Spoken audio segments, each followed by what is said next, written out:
On ne sait pas trop quand, mais alors. J'ai le train. Il y a un train, absolument. Donc bonsoir à tous, merci d'être là bien sûr. Remerciements à Anne Proutot qui nous accueille très aimablement à Luco, on apprécie beaucoup ce grand amphi. Et puis merci à Denis Charlitte, qui est très sollicité en ce moment et qui nous fait l'honneur avec plaisir de venir à Angers pour la 5e fois. Il était venu en 2010 parler de Jérusalem avec Vincent Lemire. Puis il est revenu en 2015, en 2020, en 2022, en 2024. Tous les 5 ans d'abord, puis tous les 2 ans maintenant, signe sans doute de tensions et de conflits plus rapprochés, plus durs, plus larges, qui nous rendent tous crispés, indignés et malheureux, et sur lesquels nous avons besoin de réfléchir ensemble. Notre association Deux peuples, deux États, Israël-Palestine, organise cette soirée publique. Cette association angevine existe depuis 2004, 20 ans. On se trouvait dans une phase alors très difficile du conflit israélo-palestinien. C'était la seconde intifada, un soulèvement palestinien, une intifada vraiment très militarisée, très meurtrière, marquée par une guerre entre le Premier ministre israélien Sharon et le président de l'autorité palestinienne, Arafat. Le Hamas et le djihad islamique avaient brillé par des attentats suicides spectaculaires et Israël avait mené une répression très dure, au total 4000 morts, 3000 chez les Palestiniens, 1000 en gros chez les Israéliens, 10 fois moins cependant que depuis début 2023. Les plans de paix des débuts de l'année 2000 avaient échoué. Mais ils avaient été ensuite très bien précisés, repris. Il y avait eu l'initiative de Genève en 2003, et puis en 2007 et 2008, les plans de la conférence d'Annapolis avec Ehud Olmert, Mahmoud Abbas et Salem Fayyad du côté palestinien. Et finalement, ces plans de paix, on les connaît tous, on les connaît même parfois dans le détail presque, même si la situation change et évolue. Alors, notre association soutient toutes les forces qui, depuis la fin des années 70, essayent de construire cette paix de compromis qui aboutisse à la création d'un État palestinien vivant en paix, à côté et non à la place de l'État israélien. L'horizon d'une paix à venir qui assurerait dans 2 États la sécurité des 2 peuples, la sécurité par la paix, est un horizon actuellement noyé dans le brouillard des guerres qui enflamment, qui ruinent le Proche-Orient et creusent le fossé de la haine. Et pourtant, on parle plus que jamais de cette solution officielle à 2 États. Mais souvent, c'est avec les yeux levés au ciel, avec des soupirs de découragement, ou bien avec des ricanements un peu méprisants. Cependant, avec persévérance, les bâtisseurs de paix agissent sur le terrain. Nous invitons des ONG israélo-palestiniennes qui travaillent au rapprochement des 2 peuples. Nous soutenons tous ces résistants de la paix, le Forum des familles endeuillées, par exemple, 600 familles israélo-palestiniennes, dont le nombre a sûrement grossi ces derniers temps, les guerrières de la paix, et puis Neve Shalom, et puis une centaine d'autres que nous soutenons. On ne les soutient pas les 100 évidemment, mais on en soutient autant qu'on peut, Standing Together, Breaking the Silence, les Femmes du Soleil, etc. Nous soutenons toutes ces organisations qui résistent sur le terrain et continuent à manifester après le 7 octobre et pendant la guerre terrible qui dure à Gaza. Nous invitons des conférenciers comme Denis Charby, engagés de longue date dans ce combat. Je crois que tu diras que c'est depuis 1978. Et ils ne désespèrent pas d'une solution de paix raisonnable qui assure la sécurité des peuples par la paix. La recherche d'une sécurité sans la justice, sans la fin de l'occupation des territoires occupés depuis 1967, sans règlement politique, alimente des guerres très meurtrières. Ces guerres sont voulues par les fanatiques, les messianiques, les terroristes des 2 camps, qui veulent de la rivière à la mer, de la mer à la rivière, les uns un grand Israël et les autres une grande Palestine. Ces fanatiques ont des partisans dans le monde entier. Les islamistes fanatiques du Hamas et du djihad islamique se sont exprimés férocement le 7 octobre. Et ils ont trouvé partout des soutiens, tout débordant de haine vertueuse, dès le 8 octobre 2023. Et tous attisent la guerre, en diabolisant globalement l'adversaire et en espérant l'emporter par l'usure ou par la seule force, par la raison du plus fort pour les uns ou par la raison des plus nombreux pour les autres. Dans son dernier livre, Israël, l'impossible état normal, Denis Charbit continue d'essayer d'agir sur son propre camp. Ce sioniste intranquille, comme il s'appelle, parfois, parle souvent contre son propre camp, ce qui est très rare, voire contre ses propres tentations pessimistes. Il analyse les facteurs de blocage, ceux qui existent en Israël et qui découragent, voire détruisent, l'espoir et donc la volonté de construire une solution politique à deux États. Car la seule politique de la force, la culture de la guerre et de la sécurité, sans perspective politique, ne prépare pas la voie à des compromis de paix. Je vais donner la parole à Yves qui va expliquer le déroulement de la soirée, et puis on est venu écouter Denis Charbit avant tout. En fait, merci Cécile. Je vais surprendre personne en disant que je vais passer la parole à Denis Charbit, c'est quand même l'essentiel, mais après quoi on pourra évidemment avoir un débat, différentes questions. Différentes questions, je reviendrai peut-être un peu là-dessus tout à l'heure, dont on espère qu'elles ne seront pas en soi des débuts de conférence, mais qu'elles soient suffisamment brèves pour aller tout de suite à l'essentiel et laisser la parole à Denis qui répondra. Et puis ensuite, évidemment, vous pourrez vous procurer aussi le dernier livre de Denis qui est ici en vente et qui est paru chez Calman Lévy et dont tu parleras également au cours de cette conférence. Merci beaucoup Denis d'avoir accepté notre proposition. Voilà. Merci.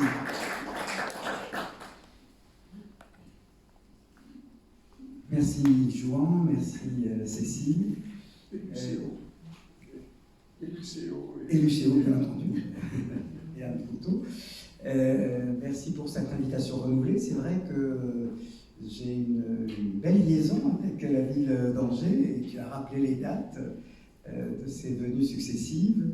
Et c'est vrai que cette année, bien sûr, singulière, particulière, et qu'il était nécessaire d'essayer de faire ici le point avec autant de monde. Je suis frappé que environ 130, 150 personnes ici réunies, ce qui montre la préoccupation que vous avez tous, quelles que soient les sensibilités, quelles que soient les inclinations que vous avez pour une partie ou pour l'autre. Parce que ce qui a changé, c'est que là où, on va dire depuis une décennie environ, on estimait, surtout en Israël, surtout parmi les miens, mais on était parvenu peu ou prou à convaincre grande partie de la communauté internationale que la question palestinienne est devenue marginale, qu'elle a perdu de sa centralité. Vous regarderez les interviews des uns et des autres, et on a tous repris. On n'avait pas inventé, c'était pas une fabrication de la propagande israélienne. C'était le fait que, comme vous vous souvenez tous, 2011, le printemps arabe, on se rend compte que dans cette région arabe qui était polarisée, à juste titre, par la question palestinienne, il y a aussi d'autres questions qui se posent et qui conduisent les Égyptiens, les Tunisiens, les Syriens à se soulever. Et pas pour se préoccuper, pour une fois, si j'ose dire, de la cause palestinienne, même si vous pouvez avoir, encore une fois, une sensibilité à son égard, mais pour dire il y a des problèmes chez nous, en Égypte, en Syrie, au Yémen, un peu partout, avec un devenir, et dont on pensait à l'époque, en 2011, que si effectivement des démocraties florissantes allaient surgir, si on suit, on est quand même même dans une université, si on suit cette hypothèse, cette théorie assez connue, qu'on travaille beaucoup en relations internationales, qu'il faut bien sûr, comme toute théorie, passer au crible de la réalité. Mais cette théorie disant que deux démocraties ne se font pas la guerre.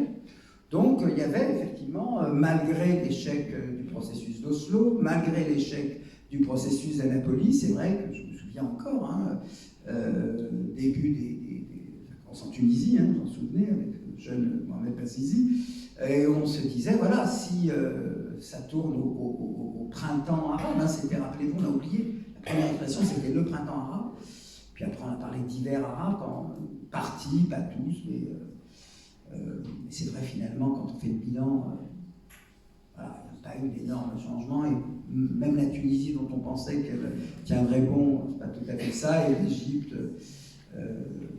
pas tout à fait non plus.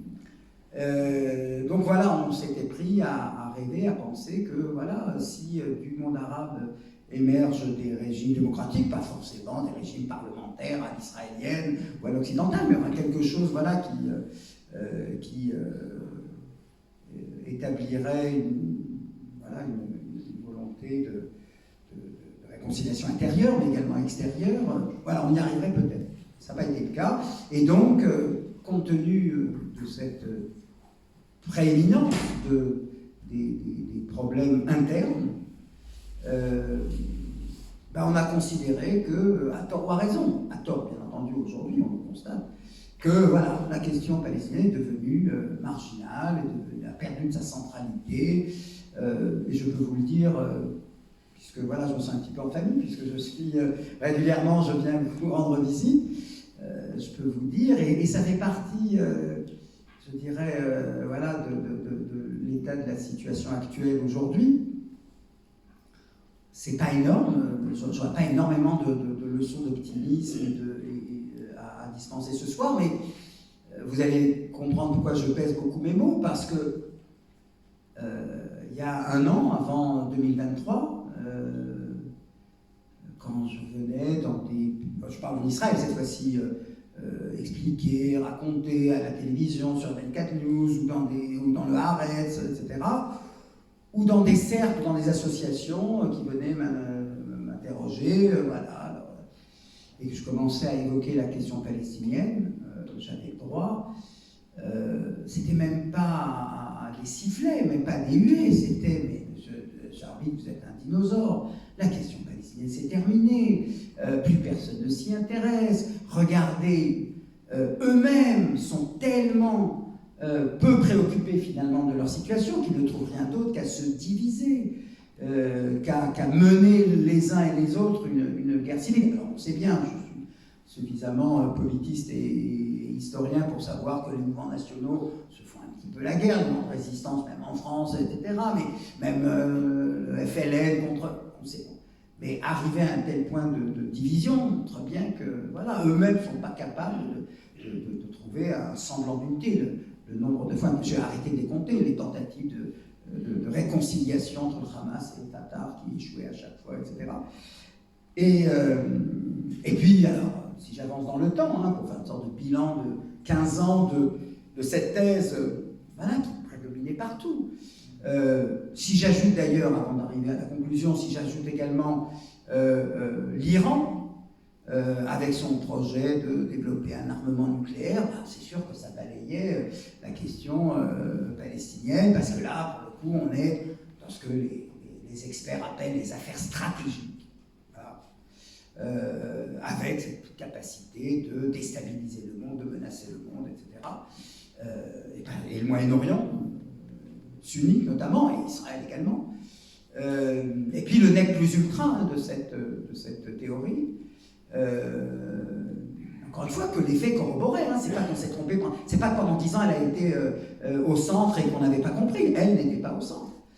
Le nec plus ultra, enfin voilà, la cerise sur le gâteau était bien entendu les accords d'Abraham, puisque là on avait cette fois-ci la démonstration que même des pays arabes, alors certes pas les plus importants, pas les plus dominants, mais même les pays arabes consentent à cesser ce qui avait été leur politique depuis la convocation de la Ligue arabe, la naissance de la Ligue arabe en 1945, même si certains de ces États étaient nés après, à savoir que, même si on n'est pas un pays belligérant avec Israël, mais qu'on est un pays arabe, alors la règle, c'est que Israël est boycotté.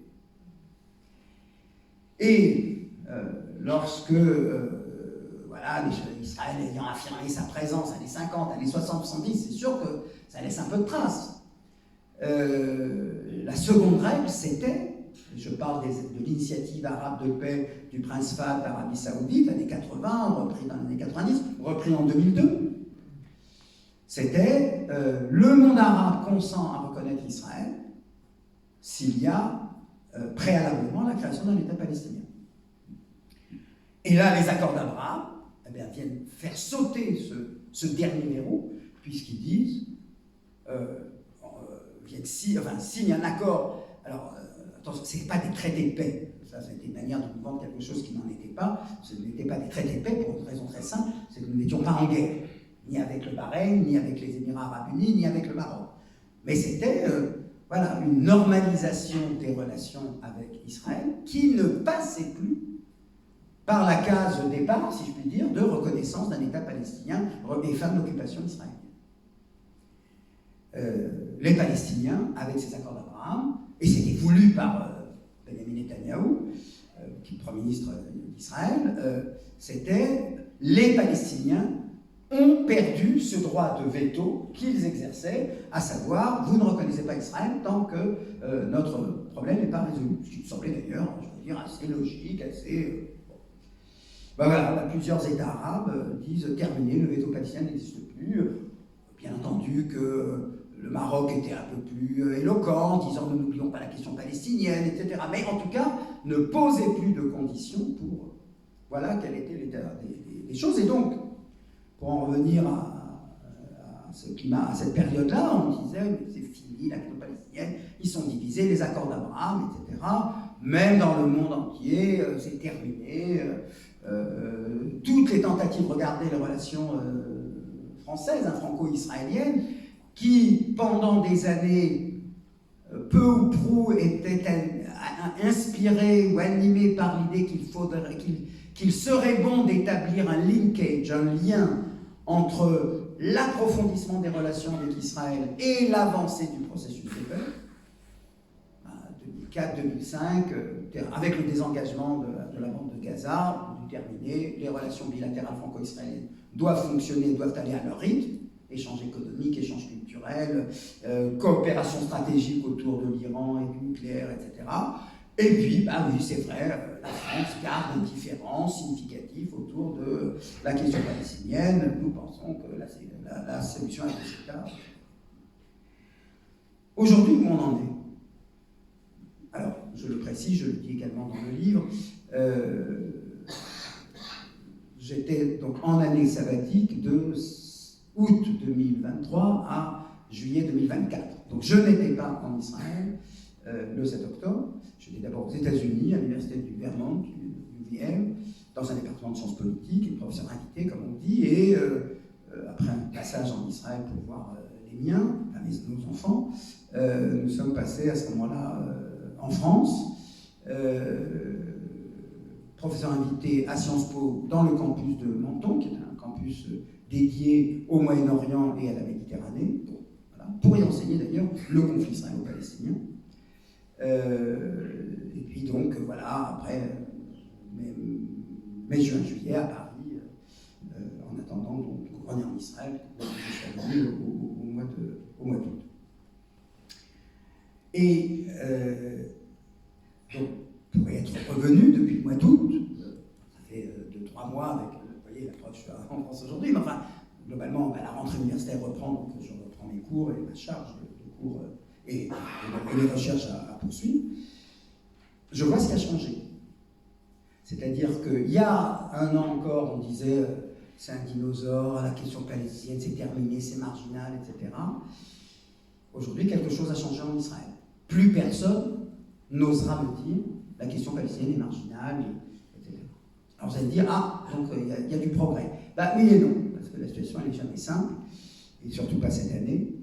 Et donc, propos des obstacles, hein, puisque c'est un petit peu de cela que vous m'avez demandé de parler, la situation est la suivante. Plus personne ne dira que la question palestinienne est marginale, plus personne ne dira que la question palestinienne c'est terminé, ça n'intéresse plus personne, etc.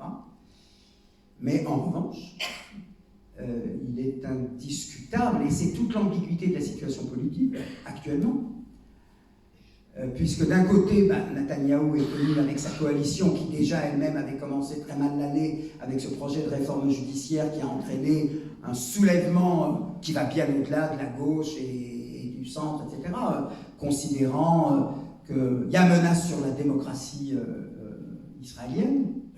Je parle à l'intérieur des frontières de 67, je n'ai pas dit que cette démocratie, elle s'exporte en Cisjordanie. Et donc, bien entendu, que le gouvernement de Netanyahou, dans un premier temps, en one hand, comme disent les Américains, est tenu pour responsable du 7 octobre. Car, je vous le rappelle, le 7 octobre, c'est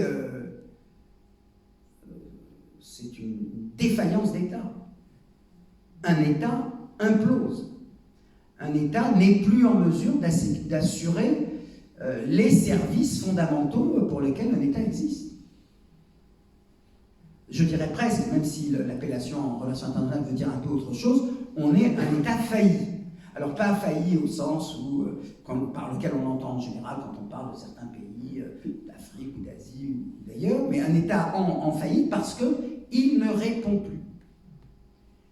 Et comme nous sommes à l'ère des portables, etc., tous les Israéliens ont vu en temps réel des personnes du festival de Nova ou d'ailleurs en train d'appeler la police, d'appeler l'armée, d'appeler la Croix-Rouge, la Croix-Rouge israélienne. Voilà, on a besoin, voilà ce qui se passe, etc. Et la réponse étant, mais on ne peut rien faire. On n'a rien, il n'y a plus d'ambulance, il n'y a plus de secours, personne ne répond. Et je dirais que ça durait quelque chose comme, mais bien au-delà des 24 heures, ou des 48 heures, ou des 72 heures, le temps que l'armée déclare, au bout de 72 heures, ça y est, la situation est rétablie. Car, encore une fois, vous connaissez sans doute l'histoire de ce conflit, et peut-être aussi l'histoire de ce pays.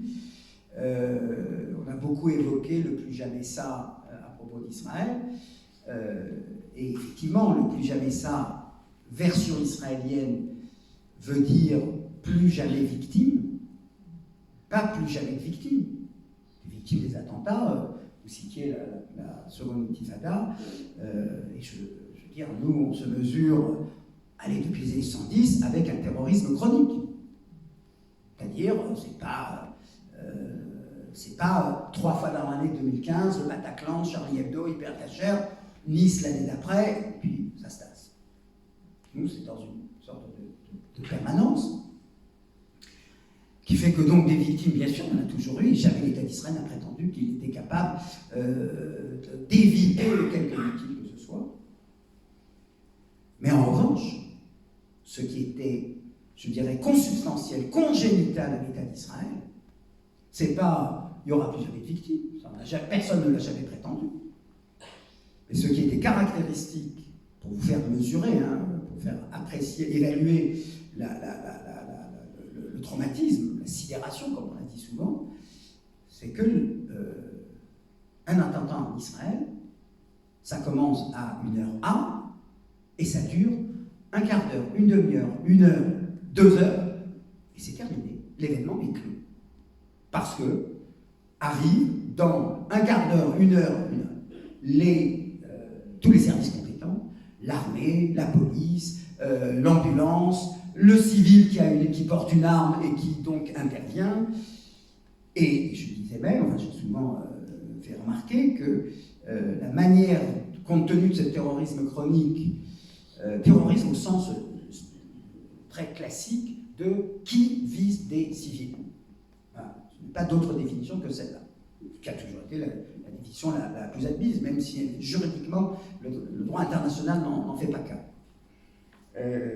Mais donc, la pratique israélienne a toujours été, une fois l'attentat terminé, alors s'il y a des morts, ben, il y a des équipes qui viennent s'assurer que les membres déchiquetés sont ramassés au nom du caractère sacré de la vie, etc. Et la règle, l'ordre, c'est dans les 2 heures, 3 heures, maximum 4 heures, ça recircule dans le quartier. Et que, voilà, on passe très vite à quelque chose d'autre. Et c'est pour ça que je dis que ce qui s'est passé le 7 octobre, c'est pas cette fois-ci il y a eu des victimes. Alors bien sûr, il y a eu des victimes en un nombre. Je veux dire, dans un de mes livres, je disais en Israël, il n'y a jamais eu un attentat comme le Bataclan. Jamais. On n'a jamais eu 133, je crois, ou 173, je n'ai plus le chiffre exact en tête. On n'a jamais eu un attentat avec ça. Alors vous imaginez, quand c'est environ 1200 personnes. Mais encore une fois, au-delà du nombre, ce qui a fait le caractère de la sidération, c'est évidemment le fait que les secours ne sont pas venus. C'est-à-dire cette contraction du temps qui fait qu'une fois l'attentat déclenché, bien très vite la situation est maîtrisée. Là, ça s'est étalé sur des heures avec ces expériences. Encore une fois, je faisais allusion au portable, où on voit en direct à la télévision. Ça fait partie des scènes qui m'ont le plus frappé. Une mère, une jeune fille dire au revoir à ses parents, adieu, c'est fini, je vous aime, et une minute après, une balle, et la personne a disparu. Donc une mort en direct. Je reste là-dessus, mais je ne vais pas faire 1h30 sur le malheur d'Israël. Mais on va bien sûr parler de ce qui s'est passé ensuite. Mais ce que je veux dire, c'est qu'il y a un témoin. Alors, il y a 2 choses. La première, initialement, on a pensé que une des particularités aussi de cet attentat, alors particularité qui se noue avec la pratique de Daesh, c'est qu'on filme le massacre avec les GoPro, etc. Ce que j'ai appris par la suite, c'est que les Israéliens ont fait de même. Et notamment au festival de Nova, où des personnes se sont filmées, soit selfie, soit filmant ce qui se passe, pour témoigner de ce qu'ils vivaient. Et, allez, une petite parenthèse d'humour, il n'y en aura pas beaucoup cette soirée, donc voilà, je ne vais pas rester au plaisir de la faire. J'en parle à mon fils, je lui dis, écoute, là vraiment, moi, si on me met dans une situation entre la vie et la mort, une situation de survie, la dernière chose à laquelle je pense, c'est de filmer. Et il me dit, mais oui, mais toi, tu n'es pas de la génération des portables, nous, tout ce qu'on fait, on le filme. J'ai dit, ah, c'est vrai, bon, 1-0, je ne suis plus à jeune. Mais c'est impressionnant de voir, j'ai vu quelques images, de voir une jeune fille qui marche doucement, qui parle doucement, qui dit, là, je vois qu'il y a des frigidaires, ça ne veut pas les frigidaires qu'on a chez soi, les frigidaires pour des grandes soirées, donc horizontaux comme ça, je vais me réfugier dans un frigidaire. Et on la voit en train de se filmer, elle ouvre le truc, elle s'y met dedans, et après elle filme ce qui se passe à l'extérieur tout le long. Mais le propos qui m'a le plus, j'en ai lu des milliers, je l'ai dit, je le répète ici, mais moi, alors comme j'étais donc à Burlington, comme j'étais aux États-Unis, ma première réaction, très vite, au jour du 7 octobre, dès que j'ai reçu une avalanche de coups de fil, de mails, de WhatsApp, de SMS pour me dire « Monsieur Charby, aimeriez-vous, nanana, en hébreu, en anglais, en français, etc. » Ma première action était de dire non. Et moi, pendant 1 mois, je n'ai parlé publiquement à personne devant personne. Comme ça, dans le livre, jeûne de la parole. J'ai estimé que j'avais pas envie ni de commenter. Alors, quelles vont être les conséquences politiques pour Netanyahu? Quels vont être l'avenir des accords d'Abraham compte tenu de ce qui s'est passé? Je trouvais ça, c'était leur métier, et ils ont bien raison de le faire, mais je ne me voyais pas, surtout que j'étais loin, en train de commencer à dire oui, les Israéliens ont peur, ils n'ont pas peur, parce que j'étais à des milliers de kilomètres. Mais, et donc, ce que j'ai fait dans ce mois-là, et même après, mais surtout pendant ce mois-là, c'est écouter le plus grand nombre de témoignages, de recueillir des témoignages par tous les moyens, télévision, radio, réseaux sociaux, etc. Et celui qui m'a sans doute le plus bouleversé au sens, pas au sens de l'émotion, mais au sens de comprendre quelque chose de la psyché de mes concitoyens israéliens. Et c'est celui-là que je voudrais vous livrer. Une jeune fille, donc, filmée après coup, qui était au festival de Nova, de musique techno, dit ceci, dit une fois que je me suis caché, et que je me suis dissimulé, et donc vous avez bien compris qu'elle a survécu, ma première pensée a été pour mes parents qui habitent Tel Aviv. Et je me suis dit, comment eux font-ils maintenant, en ce moment, pour s'en sortir? Et elle commente en disant, parce que il faut bien que vous compreniez, pendant toute la journée, enfin jusqu'au moment où l'événement s'est clos, et ça a pris près de 9 heures dans l'air du festival de musique, moi, pendant 9 heures, j'étais complètement convaincu que c'était une attaque sur tous les fronts. Que le Hezbollah du Nord était entré, faisant à peu près la même chose, que de Cisjordanie, ils étaient entrés vers Tel Aviv, que du Sud, le Hamas était entré. Et elle me dit, et à aucun moment, pendant ces 9 heures, j'ai pensé une seconde que ce qui venait de m'arriver était circonscrit à la bande de Gaza et au festival en particulier.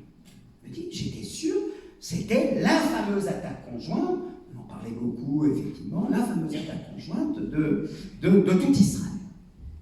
Et ça, je trouve que ce propos-là indique bien, en dépit de la puissance d'Israël, en dépit de ses capacités technologiques dont on a vu plusieurs signes macabres et non macabres durant cette année, elle était persuadée que ça y est, le jour J, l'heure H, ça le débarquement, enfin voilà, que de partout, Israël était tombé. Ce qui traduit bien, et elle était toute seule à le penser, hein, enfin je veux dire toute seule, c'est pas qu'elle partageait la foi avec d'autres, mais qui traduit bien, je dirais, le caractère existentiel de la menace qui pèse sur Israël. Puisqu'il ne lui apparaît pas absurde, et je suis certain que quand je vous raconte, personne ne pense que c'est totalement absurde de croire que ça aurait pu être non pas simplement une attaque du Hamas sur le festival et les quelques kibboutz autour de la bande de Gaza, mais une attaque généralisée. Et donc la question, puisque c'est la question des obstacles qui se posent, et là on va rentrer dans le vif du sujet, et là plus dans l'émotion, plus dans le fantasme d'une attaque, etc., mais dans le réel. En commençant peut-être par, puisque effectivement j'étais exposé, pour ne pas dire surexposé médiatiquement lors de mon séjour en France, où j'ai entendu des dizaines de fois une accusation qui revient, enfin accusation, un jugement, c'est pas une accusation, un jugement qui revient en boucle tout le temps. Alors une fois je rectifie, une deuxième fois je rectifie, à un moment j'ai même arrêté de rectifier parce que d'abord ça me met dans une position toujours un peu rabat-joie, mais je suis pas d'accord. Puis je me semblait qu'il y avait peut-être autre chose à dire, etc. Mais l'accusation qui revient tout le temps, etc. Netanyahou mène cette guerre pour se maintenir au pouvoir et pour échapper à son procès. Et là, franchement, j'ai jamais créé, j'ai dû parfois décerner tel éloge à telle mesure de Netanyahou sur le plan intérieur, rarement sur sa manière de traiter, de gérer le problème palestinien. Enfin, en tout cas, je ne suis pas de ceux qui le soutiennent. Mais là, franchement, ce propos-là, consistant à dire Netanyahou mène la guerre pour garder son pouvoir et pour échapper à son procès, et ça, c'est vraiment pavlovien. Je veux dire, prenez n'importe quel machin, etc. Mais je veux dire, c'est d'une indigence médiatique, et que tout le monde reprend. Hein, chaque fois, je reprends. Ah oui, alors il ne veut pas le cessez-le-feu parce qu'il veut se maintenir au pouvoir et parce qu'il a son procès. Alors moi, je vais vous dire deux choses.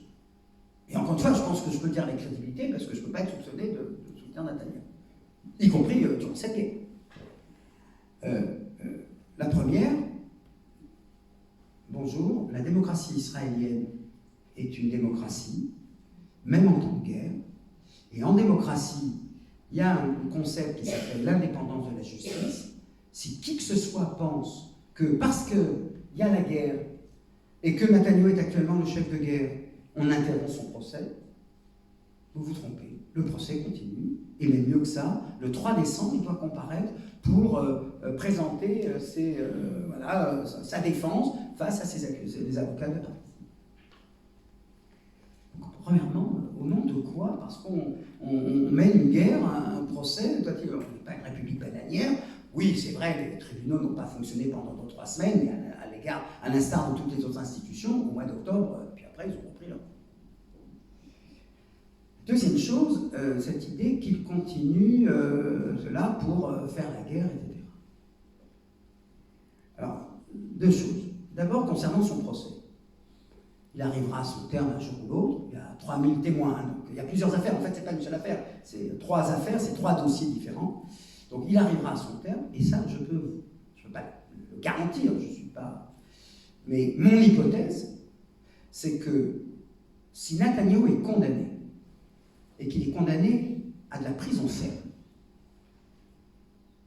je ne vais pas vous dire dans les 24 heures, ça prendra peut-être 1 mois ou 2, ou j'en sais rien, mais le président de l'État d'Israël, qui est une fonction honorifique en Israël, lui accordera la grâce. Pour autant qu'il reconnaisse ses torts. La règle en Israël, c'est qu'on peut obtenir la grâce que si l'accusé condamné reconnaît ses torts. Donc, de ce point de vue-là, le procès continue. S'il est acquitté, il est acquitté. Il ne sera pas acquitté parce qu'il a mené la guerre pendant 2 ans.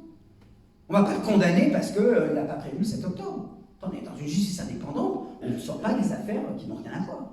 Surtout que, comme dans toute démocratie, on ne peut jamais être condamné pour les actes qu'on a commis en tant que Premier ministre. Donc un président français ne peut être accusé de quoi que ce soit devant un tribunal pour les actions qu'il a commises dans l'exercice de ses fonctions. Et la deuxième chose, c'est qu'il veut rester au pouvoir, et donc c'est pour ça qu'il continue la guerre. Alors je vais vous apprendre une nouvelle.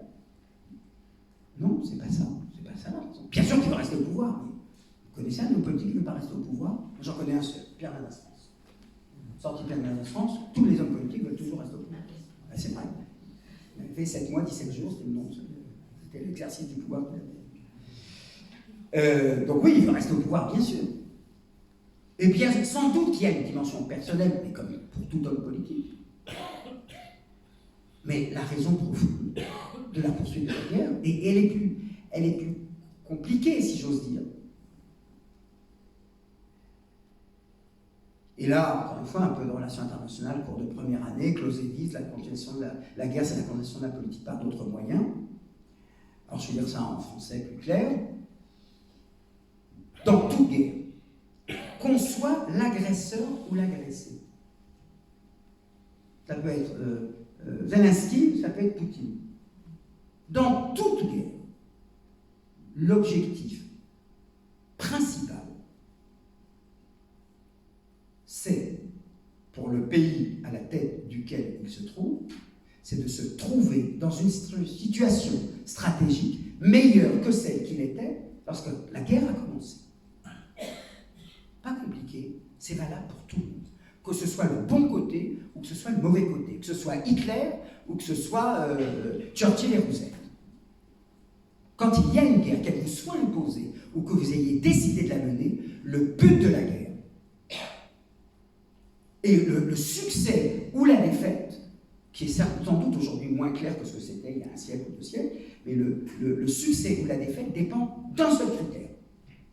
Est-ce que le dernier jour de la guerre, je me retrouve, quand je dis je me retrouve pas le leader, est-ce que le pays se retrouve dans une position stratégique meilleure que celle qu'il était au début?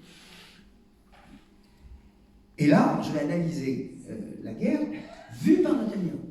Et bien entendu, on a le droit de le contester, on a le droit de ne pas être d'accord, mais vous allez au moins admettre que c'est autrement plus sophistiqué que de dire je fais la guerre parce que et je maintiens la guerre parce que je veux rester au pouvoir, qui ne veut pas dire grand-chose. C'est un truisme. Alors bien sûr que, là on est bien d'accord, Netanyahou commence la guerre avec un déficit énorme, puisque Monsieur Sécurité est celui qui n'a pas réussi à empêcher la plus grosse catastrophe sécuritaire de l'État d'Israël depuis sa création. Là-dessus, on est d'accord. Maintenant, entrons dans le vif du sujet. Israël se trouve aux prises, depuis le début des années 2000, avec deux acteurs. L'un le Hezbollah, l'autre le Hamas, dont l'idéologie, dont l'objectif est la destruction d'Israël, l'éradication d'Israël, c'est-à-dire par définition des acteurs avec lesquels, en théorie, aucune négociation n'est possible avec eux. En 2006, après le décès de Yasser Arafat en 2005, des élections se tiennent, présidentielles et législatives, et là, mauvais point à George Bush fils, qui, dans sa, comment dirais-je, son truc de démocratisation du Moyen-Orient, etc., modifie une règle qui avait été acceptée en 1994, donc au moment de la signature des accords de Jéricho, premiers accords d'Oslo, enfin concrétisation des accords d'Oslo, sur la mise en place d'une autonomie palestinienne, et qui stipulait qu'aux élections générales ne peuvent participer que des acteurs politiques qui reconnaissent les accords d'Oslo. Si vous ne reconnaissez pas les accords d'Oslo, pourquoi vous allez participer à des élections qui procèdent de ces accords d'Oslo? Et Bush fait pression sur Israël, sur Olmert, en l'occurrence, c'est pas Netanyahou encore, pour dire non, la démocratie, c'est bien, machin, c'est formidable, tout le monde participe, c'est parfait, le pluralisme. Et le résultat, le Hamas l'emporte. Contestation, qu'est-ce qu'on fait, machin, etc. Mahmoud Abbas était lui président, il n'y avait pas le candidat face à lui, mais en revanche, les élections parlementaires, il les emporte, etc. Légitimité du verdict des urnes, c'est vrai. Un peu comme ce qui s'était passé en Algérie avec le fils. Le Hamas n'est pas content, etc. Et résultat, 2006, coup de force. Invoquant cette légitimité politique, résultant des urnes, tirant parti du fait que le Hamas a toujours été plus fort à Gaza qu'il ne l'était en Cisjordanie, pour une raison très simple, c'est qu'à Gaza, vous aviez environ 2/3 des gens qui étaient des réfugiés, là où en Cisjordanie, vous avez qu'1/3 de la population qui est composée de réfugiés. Donc le maximalisme est bien évidemment plus fort chez les réfugiés que ceux qui ont toujours vécu à Hébron, ou les Gazaouis qui ont toujours vécu à Gaza, etc. Donc coup de force, on chasse le Fatah, et voilà, s'installe, on parlait de la division palestinienne, voilà sa première expression, il y a une autonomie, coopération sécuritaire avec Israël d'un côté, et vous avez le Hamas, avec lequel bien sûr il n'y a pas de coopération, etc. Et là, la question se pose pour Israël.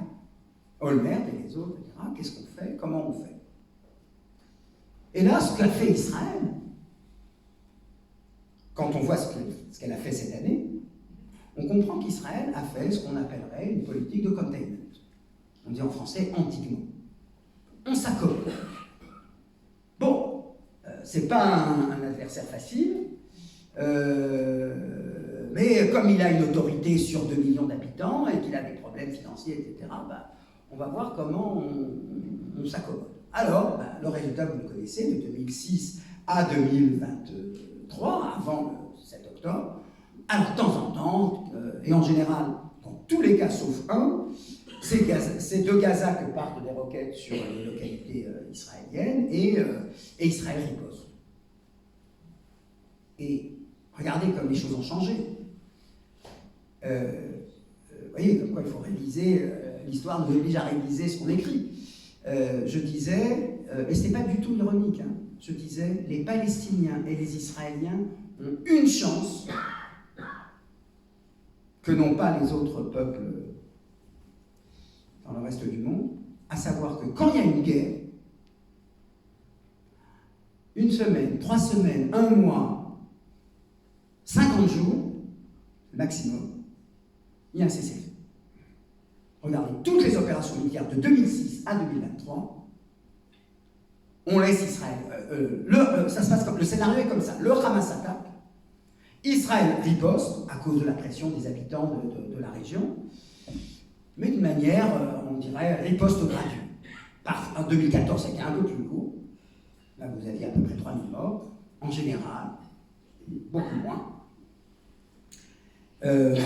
Et, comme je dis, les Palestiniens et les Israéliens ont la chance que, comme c'est le Moyen-Orient, et que ce conflit a une longue histoire, etc., très vite, il y a une intervention. Onusienne, américaine, même pour le Liban, en 2006. On a beaucoup parlé, on parle beaucoup en ce moment. Et je disais, dans quel contexte j'écrivais cette phrase-là? Dans le contexte de la Syrie. Regardez, 12 ans de conflit, 13 ans, on est quoi, 25, en 14 ans de conflit, personne n'est intervenu. L'ONU, zéro. Les Américains qui devaient, etc., riposter au dernier moment, non, on ne riposte pas, etc. La France, Hollande s'apprêtait à, mais finalement, puisque les Américains n'y vont pas. Et je lui disais, on a de la chance. Ça ne veut pas dire que les opérations militaires et machin, il n'y avait pas de morts, de dégâts, etc. Mais c'était une grammaire. Vous envoyez quelques roquettes, on désigne quelques objectifs militaires, etc. Et voilà, et on reprend. Et ce scénario un peu répétitif, et d'autant plus inquiétant qu'avant c'était 2006-2009, 3 ans pendant lequel il ne se passe rien, enfin c'est le feu, respecté, et puis après ça s'est rétréci, et puis ça devenait de plus en plus étroit, mais toujours entre 3 semaines. Et puis vient un moment où Mahmoud Abbas, qui est encore une fois dans une division face au Hamas, déclare je ne paye plus les salaires des fonctionnaires de la bande de Gaza. Qu'est-ce que fait le Hamas? Il pousse ses troupes sur la frontière israélienne. Ah, il ne paye pas les salaires des fonctionnaires, donc j'emmerde Israël. Israël dit, attendez, si vous voulez que je fasse, je ne vais pas vous donner, machin, etc. Le Qatar se réveille et dit, attendez, moi, les salaires des fonctionnaires, je suis prêt à les payer. Et Israël dit, allez, très bien, on va les acheter comme ça. Et là, ruse incroyable, incontestable, indéniable, qui sera marqué dans les livres d'histoire, du Hamas qui décide depuis 2-3 ans de jouer cette stratégie de l'accommodement. Voilà, on ferme les yeux sur les valises du Qatar qui ont l'argent pour financer, etc., dont on pense qu'elles financent uniquement les salaires, etc. On comprend que ça finançait également autre chose. Et maintenant, excusez-moi d'avoir été peut-être un peu long sur cette longue histoire, mais parce qu'on oublie un peu, et là, vous avez le 7 octobre. Et pour Netanyahou, et là je me permets de le dire en toute franchise, je pense que ça n'aurait pas été différent pour n'importe quel autre acteur politique israélien. À peu de choses près, ça aurait été la même chose. Une aubaine, je dis bien une aubaine, s'est constituée pour dire on peut faire ce qu'on ne pouvait pas faire depuis 10 ans, tant avec le Hezbollah qu'avec le Hamas, et qui est l'objectif de les éradiquer. C'est-à-dire, Israël déclare, vous voyez bien que ce n'est pas Netanyahou qui reste au pouvoir, alors machin. Non, non, là on a une occasion inespérée, on a une légitimité mesurée, hein, on voit bien comment les choses ont évolué, mais elle est quand même fondamentale. Une légitimité pour Israël de cesser d'avoir à ses frontières des voisins tels que le Hamas et le Hezbollah, dont on sait qu'ils sont alliés, on va pas dire manipulés, ils ne font pas manipuler, ça laisserait entendre qu'ils ne le voudraient pas, mais que c'est l'Iran qui le veut. Non, ils sont de concert avec l'Iran, qui les arme, qui les finance, etc., pour dire, voilà, c'est terminé. Israël ne veut plus de ses voisins-là. Le Hamas, le Hezbollah. Et là où, et c'est là où les choses vont tourner, problématiques, etc., c'est que Netanyahou, l'armée israélienne, etc., dit, à cause de l'ampleur du massacre de masse du 7 octobre, nous estimons, et là c'est là où Israël franchit à son tour des lignes rouges, dit « Là où nous étions tenus peu ou prou, plus ou moins, pas tout le temps, mais nous étions peu ou prou tenus par les règles de la guerre du droit international, c'est-à-dire essayer autant que faire se peut de la distinction entre civils et militaires, enfin militaires combattants. Là, en gros, Israël montre très clairement, en dépit des papiers, des tracts qui ont été jetés, en dépit des appels qui ont été diffusés, et je ne dis pas qu'ils ont été faits pour amuser la galerie, pour dire regardez, on est humanitaire, etc. Ils ont dû le faire, effectivement.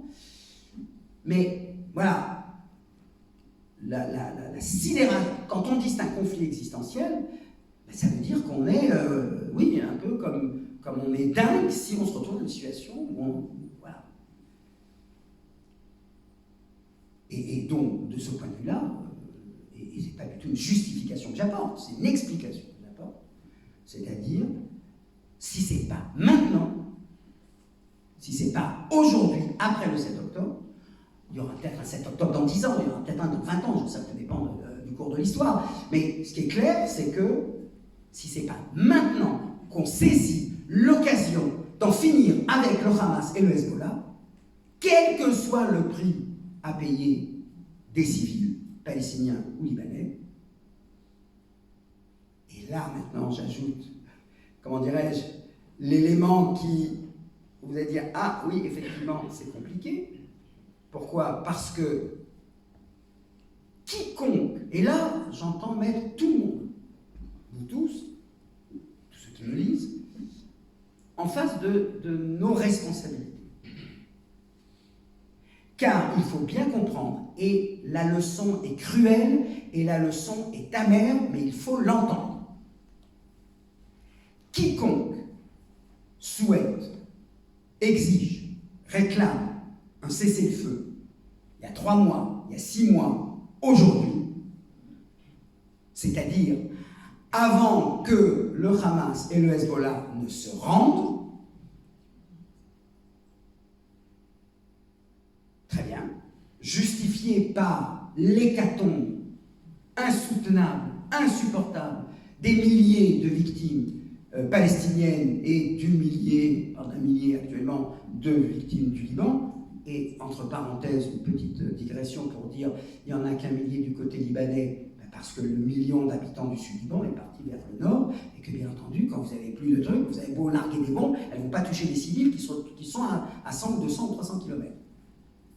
Possibilité, mécanisme qui n'existait pas du côté de Gaza, parce que Gaza, l'Égypte a fermé sa frontière, parce qu'à Gaza, il y a des abris, mais ils sont fermés aux civils, ils sont réservés uniquement, étaient réservés uniquement aux habitants, aux combattants du Hamas, et que de surcroît, le territoire est petit. C'est-à-dire, même si vous dites je quitte le nord pour aller me réfugier au sud, l'armée israélienne très vite rattrape le sud.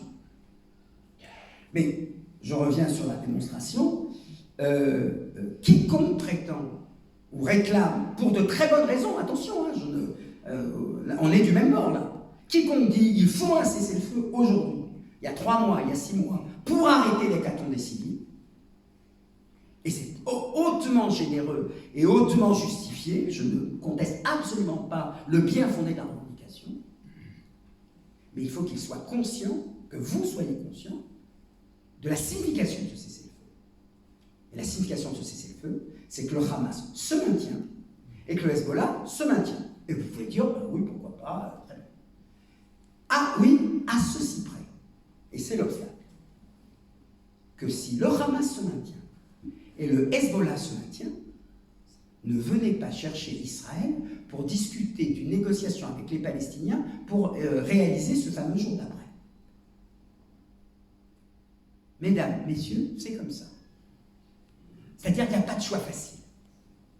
Quiconque veut une solution politique au problème palestinien par la coexistence de 2 États, l'un à côté de l'autre, doit intérioriser le fait qu'il a intérêt à ce que le Hamas soit affaibli et que le Hezbollah soit également affaibli, qui reste un parti politique au service de la communauté chiite, ça c'est pas les affaires d'Israël, mais qu'il ne soit plus un facteur de déstabilisation du Sud-Liban, je rappelle quand même, parce que ce qui s'est passé au Liban, c'est la même chose. Et là, je serais presque, pas conspirateur, mais vous êtes sans doute rendu compte que le 8-9 octobre, donc le lendemain, début des bombardements dans la bande de Gaza, et l'ordre est donné aux habitants du Nord d'évacuer le territoire dans un rayon de 7 km. Et ça fait environ 60 à 80 000 personnes qui s'en vont, qui vont à Tel Aviv, qui vont à Tibériade, qui vont dans des hôtels, qui vont dans leur famille, là où ils peuvent trouver refuge. Et c'est vrai qu'Israël est relativement bien organisé pour le faire, mais attention, ne nous faisons pas non plus un film, vivre un an dans une chambre d'hôtel, quand vous êtes à 5 ou 6, c'est pénible, c'est difficile, c'est pas facile. On ne travaille pas, on est dans une sorte de chômage forcé, etc. C'est destructeur pour les familles. Et ça dure un an. Pendant cette année-là, le Hezbollah, au nom de la solidarité avec la cause palestinienne, envoie des roquettes, des machins, ça fait des morts, il y a bien une trentaine, car je n'ai pas fait le compte, mais ça va bien faire 20 ou 30 morts dans cette période-là. Et une fois qu'on a à peu près neutralisé la situation à Gaza, je dis à peu près, je reviendrai, et bien on dit, ben voilà, on a préparé la légitimité pour attaquer maintenant le Sud-Liban. Parce que tout le monde sait, ça Macron ne le dit pas, l'hypocrisie internationale qui a régné sur la résolution 1701 qui prévoyait qu'il n'y aurait dans le Sud-Liban que la présence de l'armée libanaise, avec laquelle Israël ne combat pas, et la FINU. Non. Regardez les villages chrétiens, aucun Hezbollah n'est rentré dans un village chrétien pour y placer des bombes, des munitions, des tunnels, etc. Dans les villages chiites, oui. Et donc, Israël prépare son cas, en quelque sorte, en disant, ben voilà, on est un an après. Ça fait un an que 60 à 80 000 personnes ne vivent plus chez eux, alors qu'on n'a pas tiré une seule balle sur le Liban. Enfin, je veux dire, il n'y a pas de contentieux territorial avec le Liban. Les fermes de Shabbat, c'est même l'ONU reconnaît que c'est une propriété syrienne, donc c'est pas au Liban qu'il faut le restituer. Et donc, ben voilà, un an est passé. Maintenant, on dit, maintenant qu'on a à peu près neutralisé le terrain dans la bande de Gaza, ben maintenant on s'occupe du Sud-Liban. C'est-à-dire que la guerre est voulue par Netanyahou, pas pour le procès, pas pour rester au pouvoir, mais et là c'est lié un peu au pouvoir, d'abord pour faire en sorte que, lorsque la guerre sera terminée, les Israéliens puissent dire « Ah, on est dans une meilleure situation stratégique qu'on était le 7 octobre ». Réussira-t-il, réussira-t-il pas, on verra bien. Mais la raison profonde, c'est pas la raison électorale, en quelque sorte. La raison, quand je dis électorale, c'est-à-dire celle qui consiste à améliorer la situation stratégique de son pays, la raison profonde, c'est nous avons une occasion, et si celle-là nous la laissons passer, c'est fini. On en a pour des siècles avec le Hamas et avec le Hezbollah. On peut applaudir, on peut dire, c'est formidable, oui, pourquoi pas. Voilà. Mais à ce moment-là, n'attendez pas des Israéliens qu'ils aillent voter pour un leader qui... et là, de ce point de vue-là, je le dis en toute objectivité, le seul scénario possible, à long terme, parce que ça ne sera pas dans l'année, mais tout est possible, hein, les choses vont vite. Oui, c'est d'imposer à Israël une solution, c'est-à-dire en disant gouvernement de gauche, gouvernement de droite, les électeurs sont pour, les électeurs sont contre, on vous impose. Alors, oui, c'est facile d'imposer, à ceci près qu'après, il faut faire régner l'ordre. Et ça, je ne vois pas encore, et c'est la raison pour laquelle la communauté internationale ne s'en mêle pas. Parce qu'il ne s'agit pas de s'en mêler, il s'agit, si on veut s'en mêler, il faut aller jusqu'au bout. Si vous décidez de vous mêler d'une situation de quelque chose, ça veut dire que vous êtes prêt à assumer des responsabilités une fois que la solution est mise en place.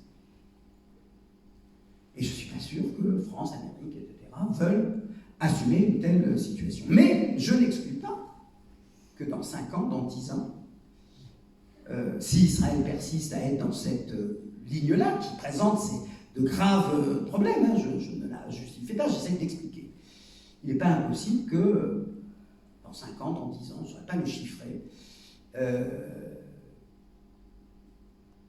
2 scénarios se posent. Et donc je vous le dis tout de suite, aucun des deux ne nous satisfait. Premier scénario, parce que Israël-Palestine, ce n'est pas isolé du monde. Ça fait partie du monde. Donc, premier scénario, les populismes l'emportent partout.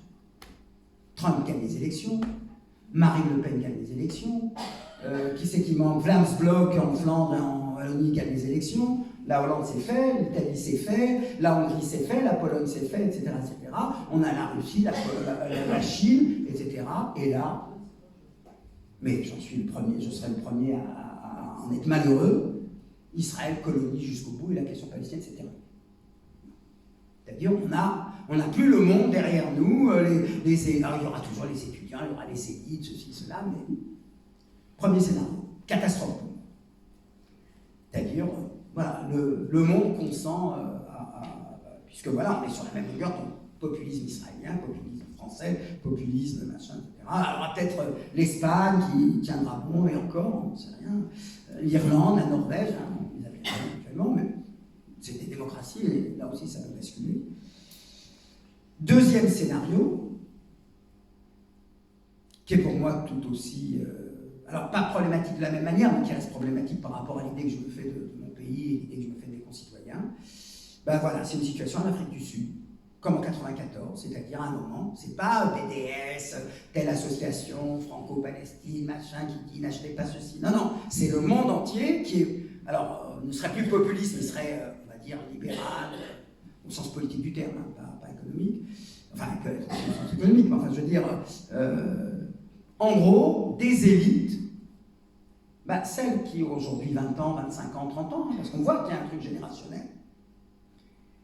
et qui, comment vous dirais-je, je ne sais pas si vous connaissez ce mot d'un écrivain pas très reluisant, l'écrivain français pas très antisémite de surcroît, qui s'appelait Marcel Jouandeau, et qui, en 1968, quand les étudiants étaient venus à ses fenêtres pour l'acclamer, pour le féliciter, etc., il avait ouvert la fenêtre, c'est le mot qu'on lui prête, hein, je sais pas, c'est peut-être apocryphe, il avait dit rentrez chez nous, dans 20 ans, vous serez tous des notaires.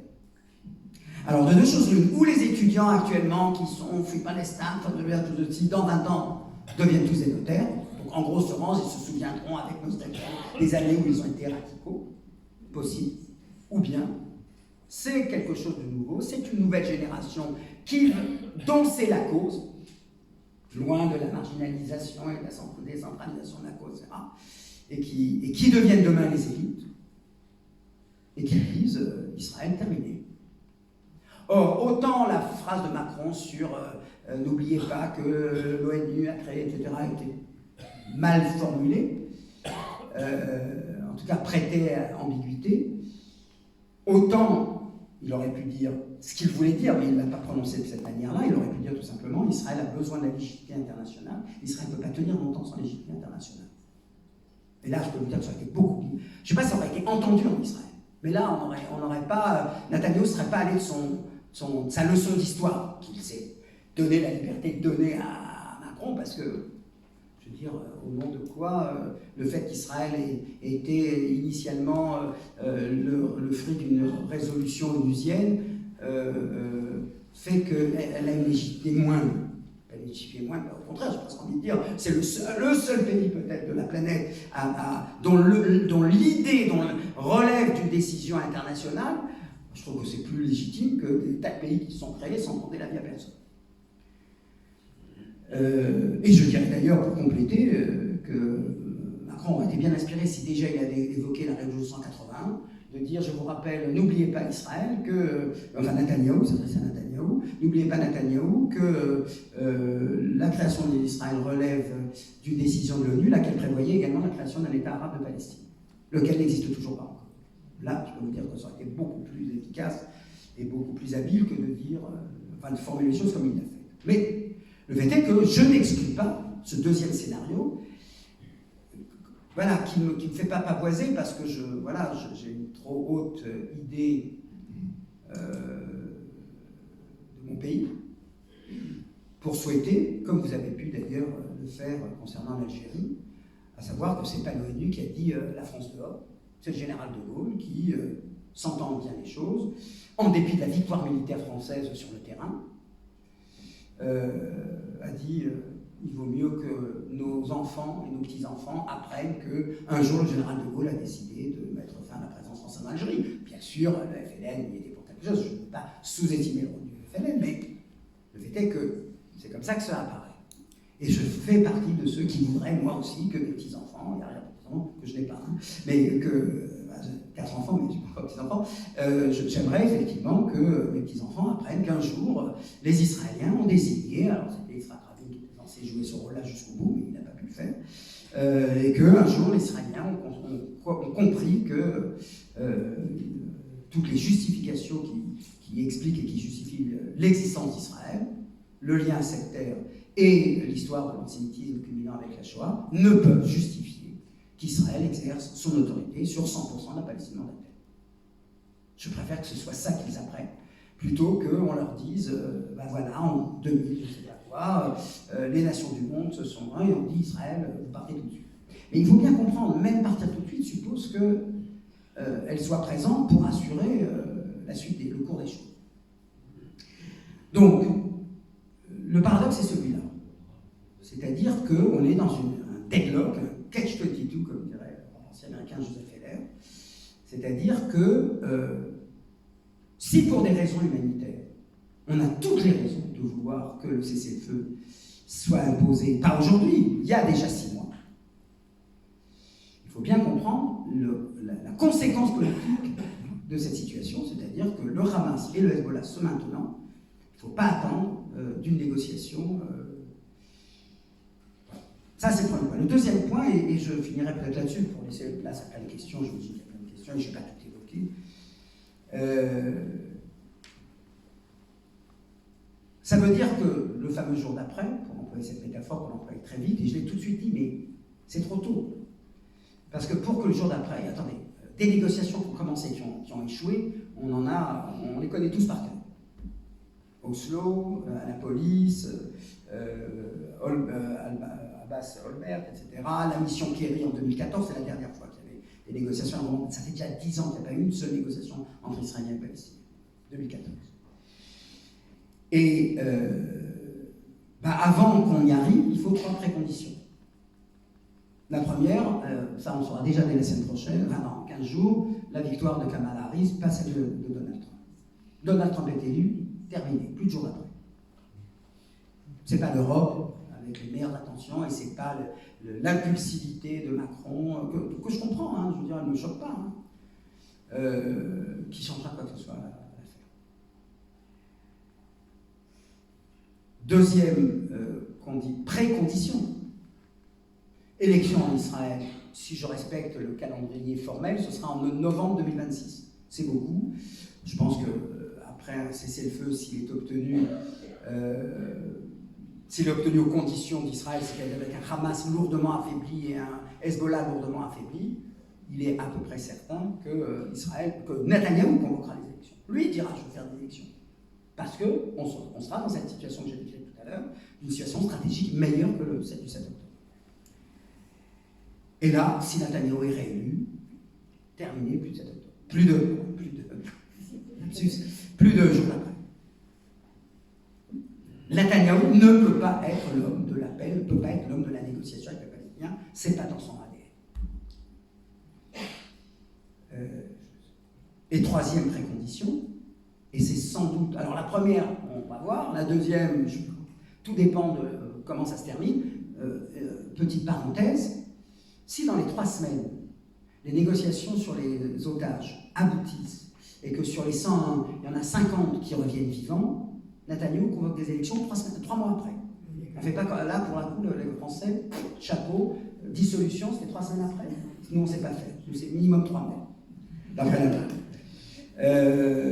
donc, je reviens au calendrier électoral. Si 50 des otages sont sains et saufs, délabrés mais sains et saufs, Netanyahou convoque des élections en disant voilà, j'ai affaibli le Hamas, j'ai affaibli le Hezbollah et j'ai ramené 50. C'est vrai, j'aurais pu en ramener 60 s'il avait négocié en juin. Ok, et on ne pourra jamais le prouver en plus. Mais on peut imaginer que voilà, il y en aurait eu peut-être 8 ou 10 de plus vivants. Et on lui en tiendra par rigueur. Si en revanche, parce que l'histoire est volatile, il ne faut pas regarder l'histoire aujourd'hui, et ça y est, maintenant l'histoire est définitive. On a éliminé Nasrallah, on a éliminé Sinoir. Hop, l'histoire s'arrête. Ce jour-là, ok, les Israéliens n'étaient pas mécontents. Mais le lendemain, la situation est identique.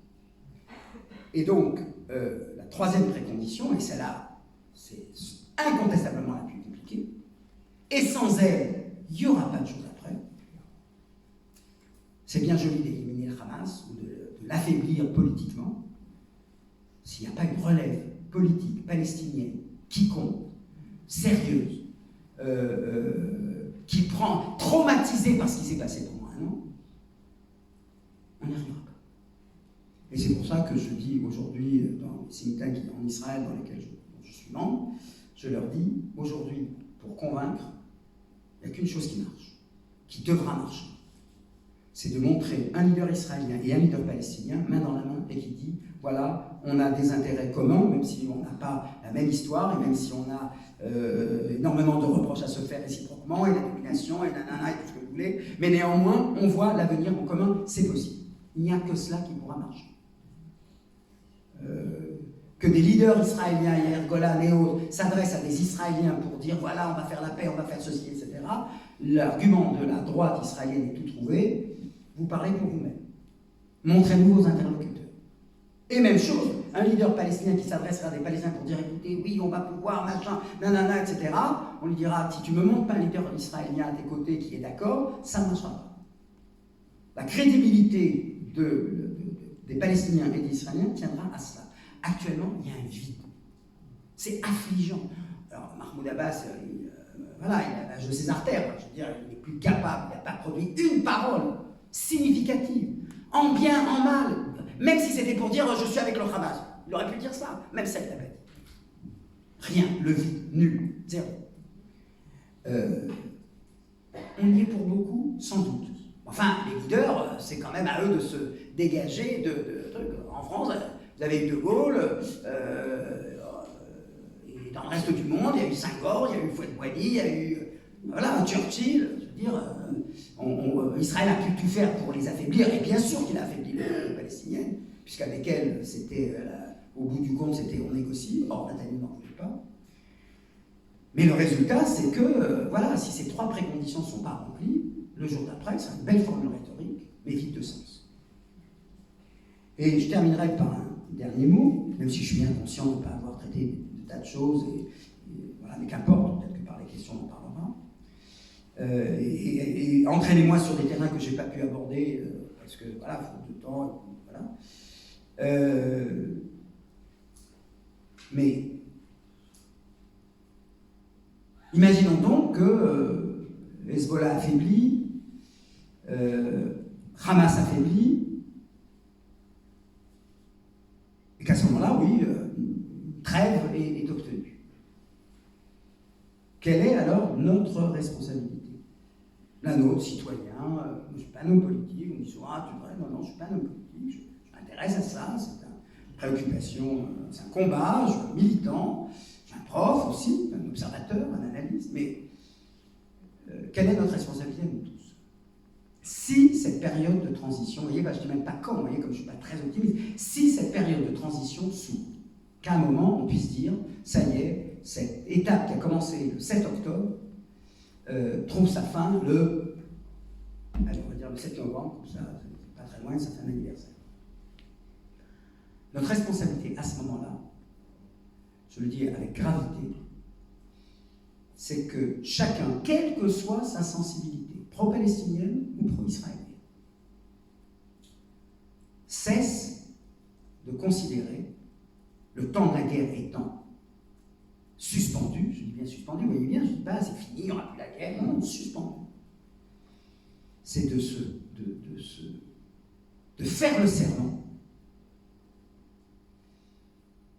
qu'il ne parlera plus comme il a parlé jusqu'au 7 octobre, et comme il a parlé du 7 octobre au 7 novembre. C'est-à-dire avec cette idée que, qu'est-ce qu'on attend de nous à Angers, à Poitiers, à Paris, à Columbia, etc., de choisir son camp, et de s'y plier.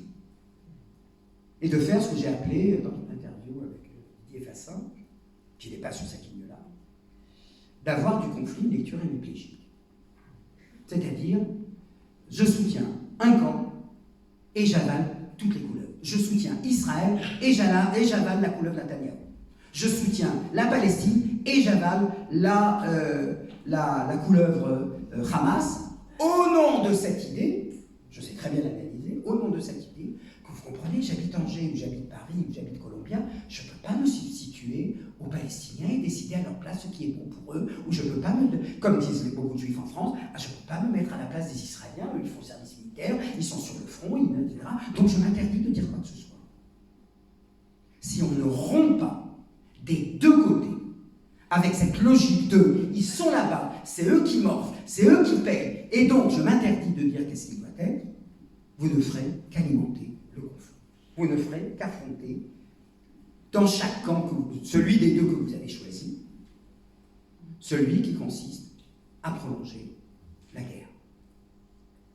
Par obligation de réserve. Je comprends infiniment. Je ne dis pas que c'est un faux argument que de dire pourquoi voulez-vous, moi, à Angers, que j'aille dire aux Palestiniens ce qu'ils doivent faire. Pourquoi je dois dire, moi, aux Israéliens, ils ont voté pour Ben Gvir et Smotrich et pour l'extrême droite, qu'est-ce que vous voulez que je leur dise? Ça, cette paralysie-là, ouais, j'ai parlé d'hémiplégie, maintenant c'est la paralysie. Vous avez le droit de choisir un camp. Sans vous avez tous les droits, de toute façon. Mais ce que je veux dire, c'est que si vous persistez les uns et les autres à dire je soutiens mon camp et j'avale toutes les couleuvres de mon camp, vous aurez donné la prime au plus fort et vous aurez donné la prime à la poursuite de la guerre. Alors ça ne veut pas dire que si vous êtes pro-palestinien, vous devez devenir pro-israélien, et si vous êtes pro-israélien, vous devenez pro-palestinien. Non, n'allons pas jusque-là.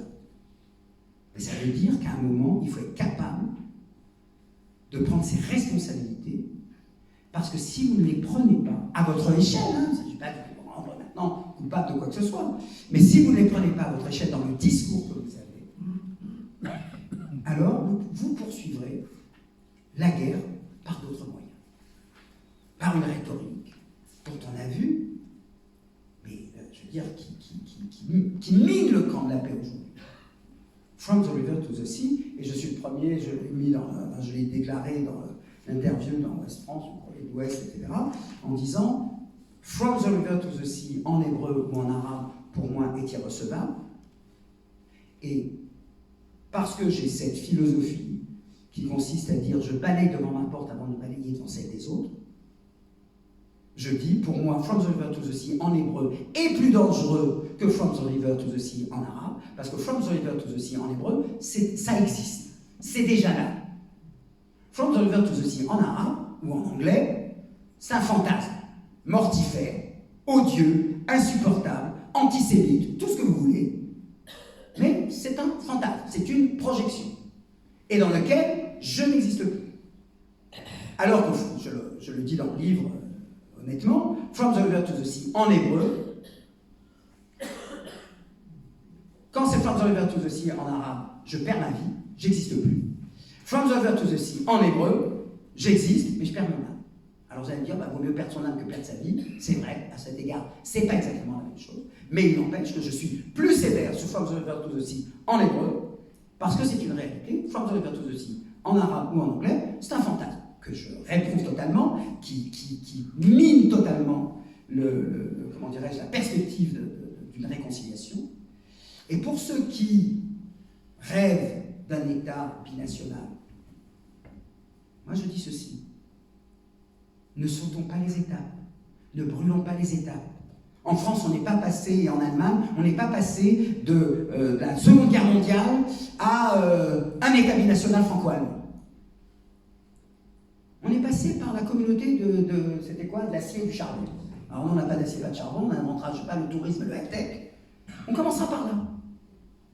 Je le dis autrement, mais sérieusement, donnez-moi 10 ans de coexistence des deux États sans faille, et vous verrez que la logique qui préside à un État binational sera actionnée, qui est celle d'une géographie restreinte. Parce que s'il y avait 200 000 km² pour Israël et 200 000 km² pour la Palestine, on n'a pas besoin de deux États. On n'a pas besoin d'un seul État. La seule raison qui justifierait un seul État, c'est que c'est petit. Je l'ai calculé pour le livre, c'est de Montpellier à Nice. Il y en a qui disent c'est la Bretagne. C'est ça la Palestine. C'est pour ça que colonialisme, impérialisme, on a l'impression qu'on parle de comment c'était, de Tamanrasset de Dakar à Tamanrasset et de quoi on parle. Et ça ne rend pas le colonialisme, à mes yeux, la colonisation en Cisjordanie plus sympathique ou plus agréable. Enfin, de quoi on parle. Mais néanmoins, cette exigence-là de ne pas parler comme on parlait le 6 octobre, de ne pas parler comme on a parlé toute cette année, ou en gros ce qu'on a fait, c'est d'être à la queue leu derrière le camp qu'on préfère. Je comprends, hein, c'est ça la solidarité, c'est ça l'empathie, c'est ça la solidarité. Quand on est du côté pro-israélien, faire tout un tapage justifié sur les otages, pas dire un mot sur les victimes palestiniennes. Moi, ce discours-là, je ne peux plus.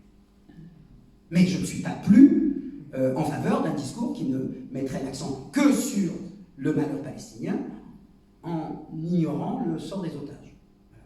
Et il y a une chose, et ça j'avoue que je n'ai reçu ni Didier Fassin ni de tous les intellectuels pro-palestiniens en France à qui j'ai eu l'occasion de parler depuis un an, je leur ai tous posé la même question, dites-moi, en quoi eût-il été difficile de dire la cause palestinienne est juste, ils sont spoliés, ils n'ont pas accès à la liberté, ils n'ont pas accès à l'indépendance, ils n'ont pas accès à la maîtrise de leur destin, mais le 7 octobre, ce qui s'est passé est une tâche sur la cause palestinienne. Et quoi? Le ciel leur serait tombé sur la tête, ils auraient été expulsés de l'association France-Palestine pour ça. Quel était le problème moral et politique que de dire là, vous avez dépassé les limites. Et là, c'est le Hamas. J'ai écrit dès les premières semaines, pas les premières semaines, après le mois, les premières semaines après le mois de jeûne de la parole que j'ai décrété, j'ai écrit le Fatah n'aurait pas été capable d'un tel attentat. De violer, de torturer, de calciner, de brûler. Il n'aurait pas été capable de ça. Et dernier point, pour dire, on me dit souvent, ça aussi ça fait partie, on va terminer comme j'ai commencé avec les clichés. Alors le cliché que j'entends à chaque fois, ah mais pour vous tout a commencé le 7 octobre. Attendez-vous, mais à qui vous vous adressez là? Les Israéliens, pour eux, l'histoire commence le 7 octobre. Enfin, l'histoire de la violence palestinienne, je veux dire, ils ont été spoliés, ils ont été machin, c'est peut-être amplement justifié, le fameux contexte dont on a beaucoup parlé. Enfin, ils ne sont pas restés les bras croisés. Ou alors, on ne sait plus de quelle histoire on parle. Et je ne dis pas qu'il n'y a pas une violence israélienne à l'égard des Palestiniens, et une contre-violence des Palestiniens à l'égard des Israéliens, bien sûr. Et donc, d'où l'on tire cette idée que, pour les Israéliens, tout commence le 7 octobre. Mais pas du tout. Ça commence depuis le début. Le refus définitif qu'il y ait une quelconque opportunité pour les Juifs d'avoir un État dans cette région du monde. C'est pas nous qui l'avons inventé, ce refus-là. Maxime Rodinson, qui était le premier grand défenseur de la cause palestinienne, et avec beaucoup de vigueur, son livre s'appelle « Israël et le refus arabe ». Le refus arabe de quoi? Le refus arabe d'Israël. Ça, c'est quelque chose qu'il faut travailler. Alors qu'on puisse dire, ah ouais, mais attendez, Israël n'a jamais rien fait et pas grand-chose pour que les Arabes reviennent sur leur refus initial. D'accord? Mais on parle bien d'un refus initial. Lequel refus initial pendant des années s'est atténué, notamment pendant les années Oslo, et avec From the River to the Sea, est revenu totalement légitime. Donc, l'idée d'un État binational, pourquoi devrait-on l'exclure? Vous savez, on ne sait pas de toute façon, jamais. Mais donnez-moi 10 ans, 5 ans, une coexistence parfaite, et l'exiguïté du territoire fera qu'on inventera des mécanismes confédéraux. On va commencer par dire libre circulation des hommes et des marchandises, etc. Mais pour cela, il faut que chacun change son langage. Il faut que les pro-israéliens, juifs, pas juifs, ça n'a aucune importance, disent la légitimité d'Israël ne peut pas se faire sur les 100% de la Palestine mandatée. Et que les Palestiniens se disent, c'est des colonialistes, c'est des impérialistes, c'est des fascistes, mais ils ont quand même un lien à cette terre, et eux aussi ont droit à bénéficier du même droit qu'ils revendiquent et qui doit leur être accordé, le droit à l'autodétermination nationale. Ça commence par ça. Ça ne demande pas des pro-palestiniens d'être des pro-israéliens, ça ne demande pas des pro-israéliens d'être pro-palestiniens, ça demande simplement de ne plus être hémiplégique et de ne plus être paralysé par ces... Et j'ai envie de dire pour terminer, puisque je travaille beaucoup sur les intellectuels, moi, voilà avec quoi je retourne en Israël après ces conversations avec des intellectuels français pro-palestiniens, publiquement ou dans l'intimité, enfin dans le privé, dans l'intimité. Waouh, on n'a rien appris du phénomène des compagnons de route qui soutenaient avec les noms le Parti communiste et les non-soviétiques. Rien. On est sur cette même ligne.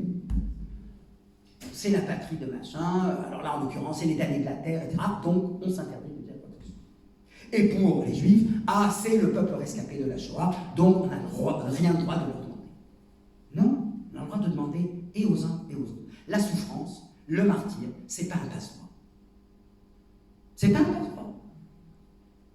On ne peut pas invoquer ni la Nakba, ni la Shoah pour considérer que les juifs n'ont pas le droit à une patrie ou pour considérer que les patriciens n'ont pas le droit à une patrie. C'est tout aussi simple que ça, c'est tout aussi élémentaire. Et pourtant, voilà, je vais à Angers, à Toulouse, en Israël, sur les plateaux de télévision, à la radio, etc., pour dire quelque chose qui, moi, m'apparaît élémentaire. Parce que, alors, c'est quoi? Si tout ça, c'est pour chipoter, est-ce que j'aurai 10% de plus, 5% de plus? Très bien, ok, ça, je veux bien l'admettre. Que la négociation soit tarde parce qu'on veut tel ceci, que la frontière passe là, etc. etc. Mais si c'est pas, d'une certaine manière, il faut bien qu'à un moment, on mette de côté, je dis pas oublier, mais on met de côté les arguments historiques, religieux, et le Coran ne cite jamais Jérusalem, mais nous on le cite 100 000 fois, et nous on était ici quand vous n'étiez pas encore ceci, et là, attendez, il y a des enfants qui meurent. Il y a des gens qui, je veux dire, j'étais en Israël depuis le mois d'août, c'est plus les mêmes. Et donc, si on parle humanité, si on ne commence pas à comprendre qu'au-delà des arguments des uns et des autres, c'est où on finit par s'entendre,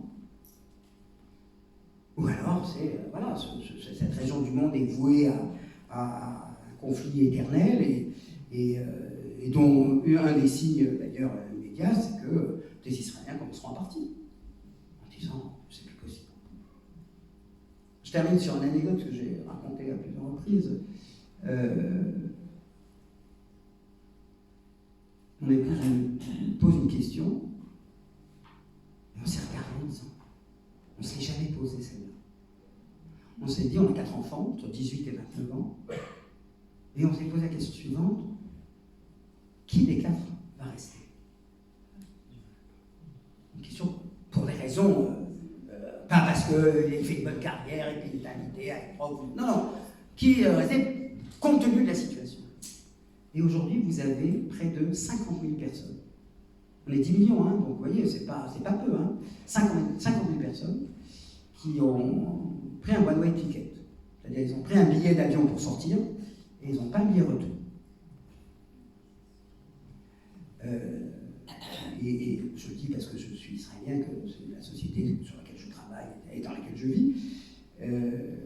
Donc comment on rétablit la confiance, l'espoir, le sentiment que la justice est possible après une année terrible, où les deux parties, chacun à son échelle, bien sûr c'est pas la même, mais chacun à son échelle,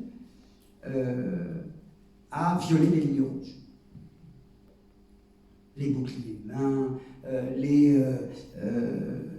la non-distinction entre civils et militaires, tout le monde y est allé. Alors, un peu plus les uns, un peu plus les uns, qu'importe, c'est pas ça qui est important. Ce qui est important, c'est que vous ayez tous le courage de dire à ceux que vous soutenez, parmi les deux, ok, je te suis jusque-là, mais il y a un moment où, stop. C'est un long sacerdoce, l'université catholique, hein, donc voilà. Mais je continue. Voilà. Merci beaucoup.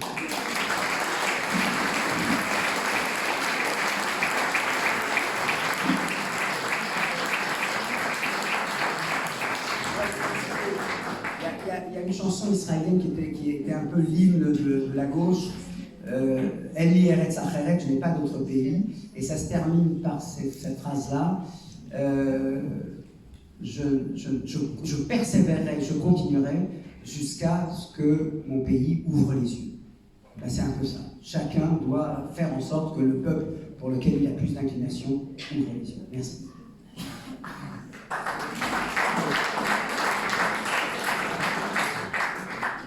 Merci beaucoup, Denis Charbit. Et je trouve justement que peut-être la parole qui est la tienne et la conférence que tu viens de faire est un peu l'illustration de ce à quoi tu appelles, c'est-à-dire à un discours et plus exactement à une parole qui ne soit pas une parole à la queue leu d'autres paroles. Et certes, tu es engagé, mais justement, c'est la parole d'un intellectuel et d'un citoyen engagé. Et, le mot est souvent galvaudé, le mot engagé. Mais là, je crois que... Et à cet égard, je dis pour Anne Croutot, c'est mon côté Camus, c'est-à-dire qui était de gauche, mais critiquait le camp pro-soviétique au sein de la gauche, c'est-à-dire avant de critiquer son adversaire, on balaye d'abord devant sa porte et effectivement, je ne conçois pas de pouvoir exiger quoi que ce soit des Palestiniens si je ne l'exige pas d'abord des miens, d'abord et avant tout. C'est ce qui fait en tout cas sans doute ce que l'on peut peut-être déplorer comme étant l'excessive rareté de ton propos. Mais merci en tout cas de nous en avoir fait bénéficier. Alors comme tout propos justement rare et engagé à ce point, dans le sens que tu emploies, eh bien, ça peut susciter le débat. Donc je vous demande, je vous rappelle ce que je disais tout à l'heure, d'essayer d'être le plus concis et d'aller directement à la question que vous souhaitez poser. Peut-être est-ce que... Voilà. Il est ouvert.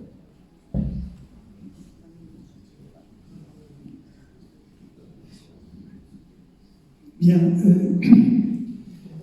Allons-y comme ça. Affaiblir le Hamas, affaiblir le Hezbollah et déboucher sur quelque chose. Mais il me semble que si la logique de l'État israélien est effectivement d'agir comme vous le dites, il faut ajouter une troisième étape, c'est l'Iran. Oui, je m'étonne que vous n'ayez pas parlé de l'Iran, car affaiblir le Hamas, affaiblir le Hezbollah, sans s'en prendre à l'Iran, quelque part, c'est ne pas terminer le travail. Et s'il veut terminer le travail, Netanyahou, que va-t-il faire avec l'Iran?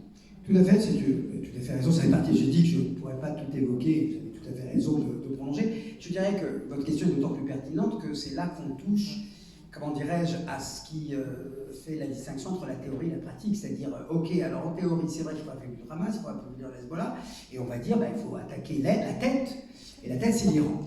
Alors, à ceci près que, d'abord, si Kamala Harris est élu, Biden n'ayant pas eu l'opportunité de le faire, rappelez-vous, quand Biden est arrivé au pouvoir, vous l'avez déjà oublié, on était sur la reprise de la négociation entre l'Iran et l'Occident sur le nucléaire, et on était à 2 doigts de terminer. Et ça n'a pas eu lieu. Et ça n'a pas eu lieu parce que Biden n'en voulait pas. Donc, la question est la suivante. Est-ce que, si Kamala Harris est élue, est-ce que... de 2 choses l'une. Est-ce que le régime va tomber et si le régime ne tombe pas, est-ce qu'il y a une négociation potentielle? Une négociation potentielle qui consisterait en quelque sorte à trouver un accord sur le nucléaire iranien, mais à dissocier définitivement ce dossier-là de son influence néfaste sur le Moyen-Orient. Alors, je ne sais pas où ça aboutira. Et il est vrai qu'on peut tout à fait continuer et prolonger la logique en disant le Hamas et le Hezbollah tiendront tant que l'Iran les soutient, et donc en fait on aurait dû éviter, si je suis votre raisonnement, et il n'est pas complètement infondé, mais maintenant c'est trop tard, en fait Israël aurait dû dire le 7 octobre, j'attaque pas le Hamas, j'attaque pas le Hezbollah, j'attaque l'Iran. Mais là, il est évident qu'Israël n'est pas seul, ne peut pas faire cavalier seul. Regardez la promesse qui a été faite, semble-t-il, de Netanyahou à Biden, c'est je n'attaque ni les installations nucléaires, ni les installations pétrolières, pour ne pas faire exploser le prix du pétrole. Est-ce que c'est donné jusqu'au 5 novembre? Est-ce que c'est donné jusqu'au mois de janvier? Est-ce que... Tout ça, c'est pas clair. Et est-ce que cette hypothèse d'un régime qui s'effondre est plausible? Écoutez, c'est là où moi je reste beaucoup plus frileux que cette vision des choses que présente Netanyahou, enfin que la question que vous soulevez. c'est que ces grands plans sur la comète, on va refaire le Moyen-Orient, on va refaire le régime, on va refaire ça, etc. On a vu en Libye, ça s'est cassé la gueule, en Irak, ça s'est cassé la gueule. Donc, voilà. Le Hezbollah, le Hamas, c'est pas j'envahis l'Irak, c'est beaucoup plus circonscrit. Et donc, à cet égard, oui, en théorie, il faudrait continuer le travail et aller jusqu'au bout, mais là, avec des conséquences tellement insoupçonnables que je comprends la mesure ou la prudence, hein, qui consiste à dire je ne suis pas certain qu'on puisse. Ce qui est certain, c'est que si un jour il y aura la bombe nucléaire, c'est terminé. Là, le régime restera en place définitivement. Donc c'est vrai que, mais là, comme ça dépasse le noyau israélo-palestinien, c'est peut-être pour la raison pour laquelle je ne m'y suis pas engagé, là, ça demande une concertation beaucoup plus forte et je dirais qu'il faut peut-être faire attention ici. Là, pour le coup, ça devient beaucoup moins plausible. Et même si on me dit qu'il y a on nous avait dit qu'il y avait une opposition en Libye, on nous avait dit qu'il y avait une opposition en Irak, et elle n'a pas émergé, alors je me dis, est-ce qu'il y aura vraiment une opposition en Iran ?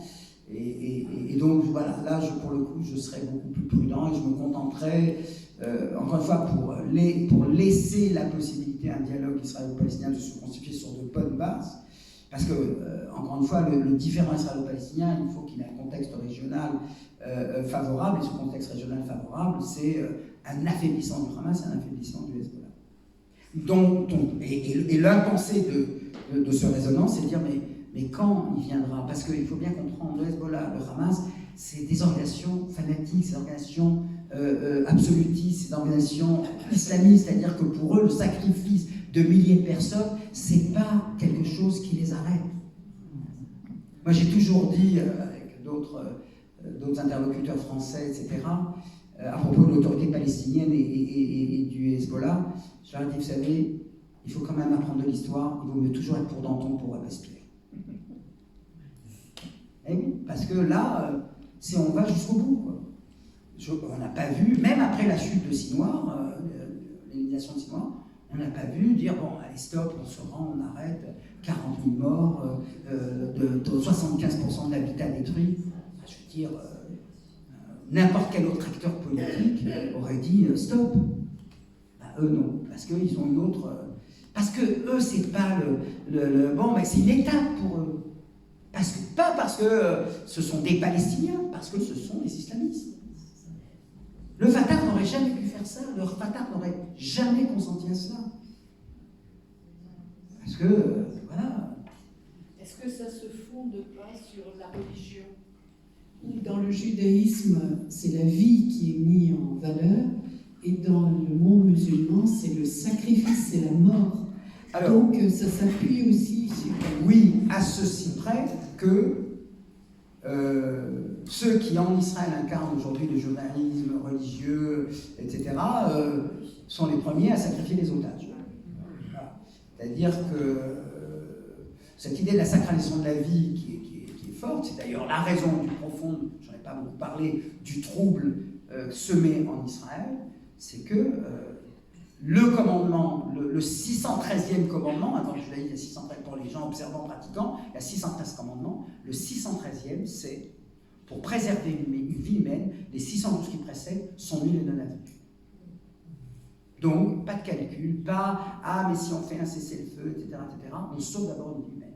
Et c'est ça le grand désarroi, je dirais, spirituel en Israël aujourd'hui, c'est que on a décidé qu'il était plus important d'améliorer la situation stratégique, ce que je comprends. Moi, j'ai appelé ça, d'ailleurs, en des termes tout à fait élogieux, si j'ose dire, c'est la raison d'État contre le contrat social.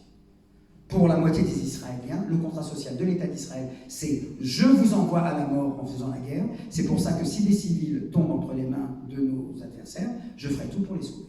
Et c'est ce contrat-là qu'a rompu Netanyahou.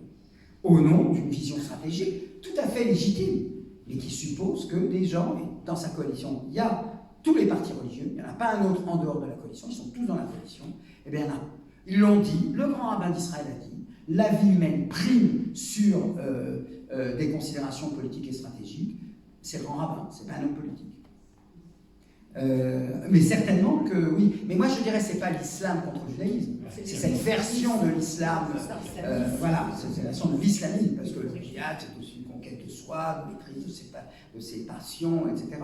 Donc je mettrais ça sur le compte de l'islamisme plutôt que sur le compte et d'une vision apocalyptique. Ouais, c'est voilà.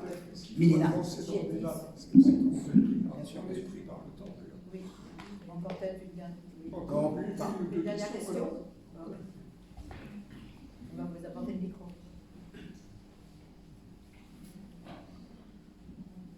Vous avez fait un rappel sur le temps long tout à l'heure, c'est-à-dire remontant à peu près à la déclaration d'indépendance. Et du coup, je me suis posé une question. Qu'en a-t-il été des revendications nationalistes palestiniennes entre 48 et 67? Oui.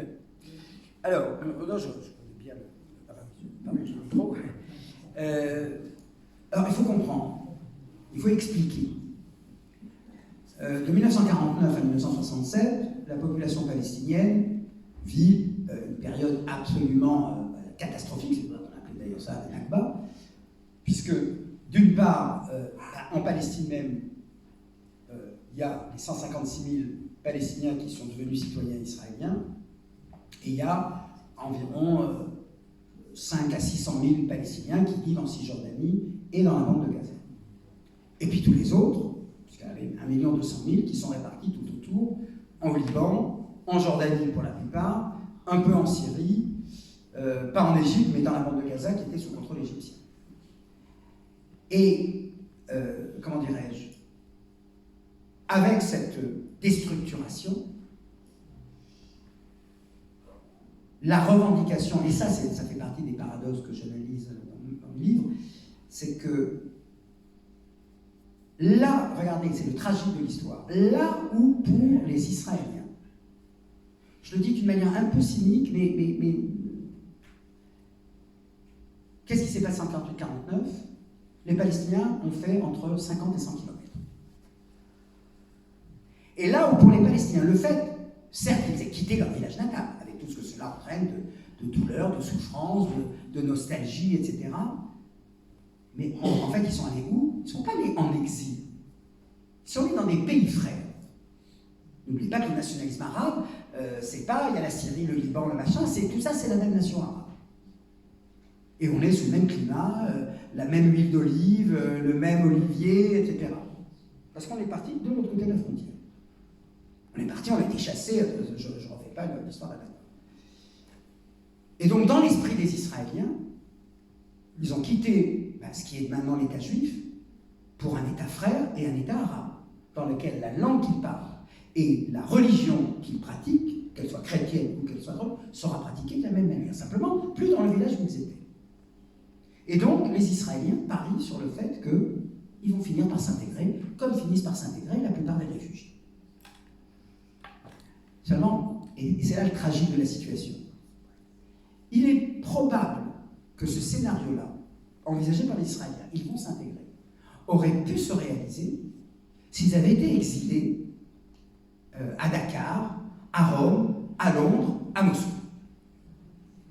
Mais c'est précisément parce qu'ils sont de l'autre côté de la frontière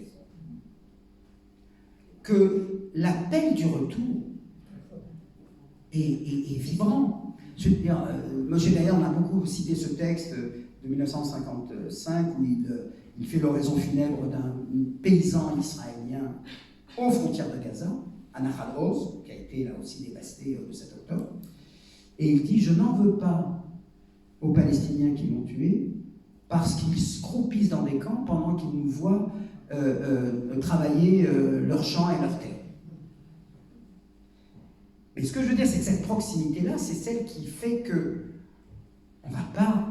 Le mouvement national palestinien, qui était de toute façon, avant 48, toute la Palestine, je dirais que ce qui se passe en 48 ne fait qu'ajouter, j'ai envie de dire, du fioul à cette revendication, c'est-à-dire plus que jamais toute la Palestine, puisqu'on en a été de surcroît chassé. C'est-à-dire, on la voulait de toute façon, on la veut à plus forte raison, puisque 750 000 de nos frères sont aujourd'hui un peu dispersés partout. Et donc, dans ce contexte-là, et surtout si vous ajoutez le fait que Gaza est sous contrôle égyptien et la Cisjordanie sous contrôle jordanien, ben, vous êtes dans un pays arabe, donc vous n'allez pas vous soulever contre les Jordaniens ou contre les Égyptiens.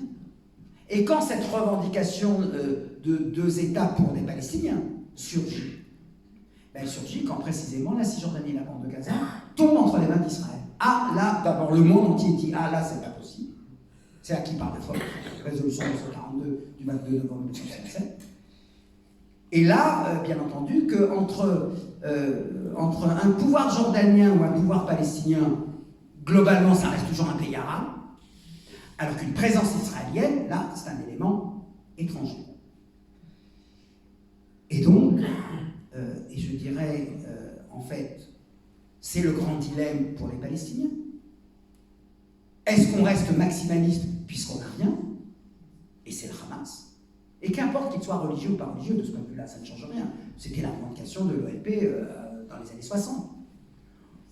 Ou bien, quand on fait de la politique, c'est l'art du possible, il y a un moment où on veut des résultats et on se dit que peut-être une logique va se mettre en marche qui fait qu'on va dire, bon, ben, on n'aura pas toute la Palestine, mais on en aura au moins une partie.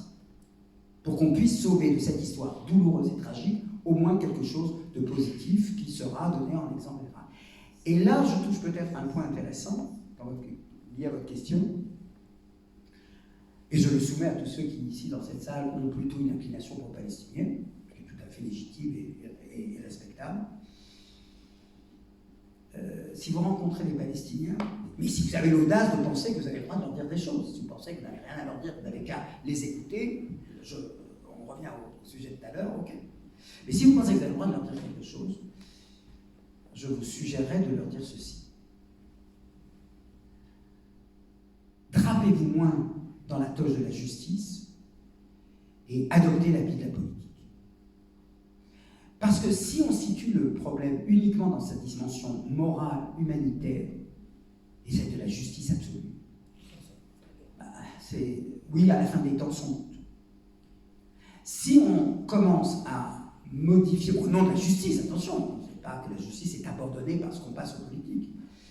Mais si on adopte un langage politique, l'art du possible, l'art du compromis, alors il y a peut-être quelque chose qui pourrait les faire sortir de la condition terrible dans laquelle ils sont. Donc, voilà pourquoi de 48 à 67, il n'y a pas eu de revendication, parce qu'il ne faut pas oublier que la Nakba offre à la cause palestinienne la dimension morale fondamentale de sa cause. Il n'y a rien de plus moral que de revenir chez soi. Moral. Politiquement, est-ce que c'est possible? Est-ce que c'est concevable? Est-ce que c'est admissible? Qui le fera? Est-ce qu'on peut le faire sans passer par une guerre où on détruirait Israël? C'est là la question. Mais donc, voilà pourquoi elle ne naît pas. Elle ne peut naître, cette revendication d'une mini-Palestine, puisque ce sera une mini-Palestine, déjà que c'est petit, ben, ce sera encore plus petit, que dans un contexte où vous vous dites, alors, je fais rien, je reste drapé dans la revendication totale, et ben, pendant ce temps-là, on colonise, et j'attends que les nations du monde, un jour, veuillent bien dire, on prend le taureau par les cornes et on force Israël à le faire. Ça viendra peut-être, hein, je vous l'ai dit, c'est un des scénarios. Au lieu de dire, et si on prenait les choses en main, dans un sens où on peut obtenir quelque chose. Donc voilà pourquoi ce n'est qu'à partir de 67 qu'il était concevable, voyant l'appétit israélien avec les colonies, de se dire, attendez là, vous voulez sauver la Palestine, si on commençait par sauver la Cisjordanie et la bande de Gaza. Mais pour ça, il fallait être modéré. Et on a essayé, Oslo, je ne vais pas rentrer dans ce détail, j'en parle également dans le livre, c'est la faute d'Arafat, c'est la faute de Barak, c'est la faute de ceci. Dans 50 ans, pardon, les archives seront ouvertes, on pourra regarder effectivement qu'est-ce qui s'est dit, qu'est-ce qui s'est...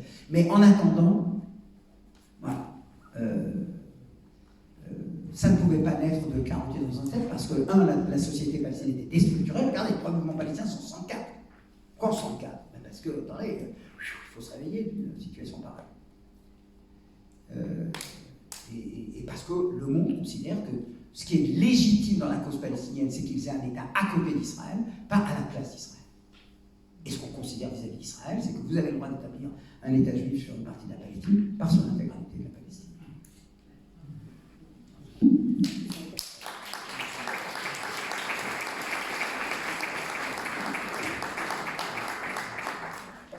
une minute de plus. Oh, je ne sais pas, je ne sais pas. Je voudrais lire un texte de Camus, parce que, un petit texte, rassurez-vous, qui est un discours prononcé à Athènes sur l'avenir de la tragédie. Une réflexion littéraire, vous allez voir le lien en haut. Qu'est-ce d'abord qu'une tragédie?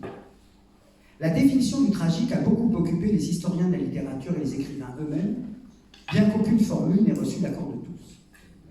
Sans prétendre trancher un problème devant lequel tant d'intelligence hésite, on peut au moins procéder par comparaison et essayer de voir en quoi, par exemple, la tragédie diffère du drame. Du drame ou du mélodrame. Voici quelle me paraît être la différence.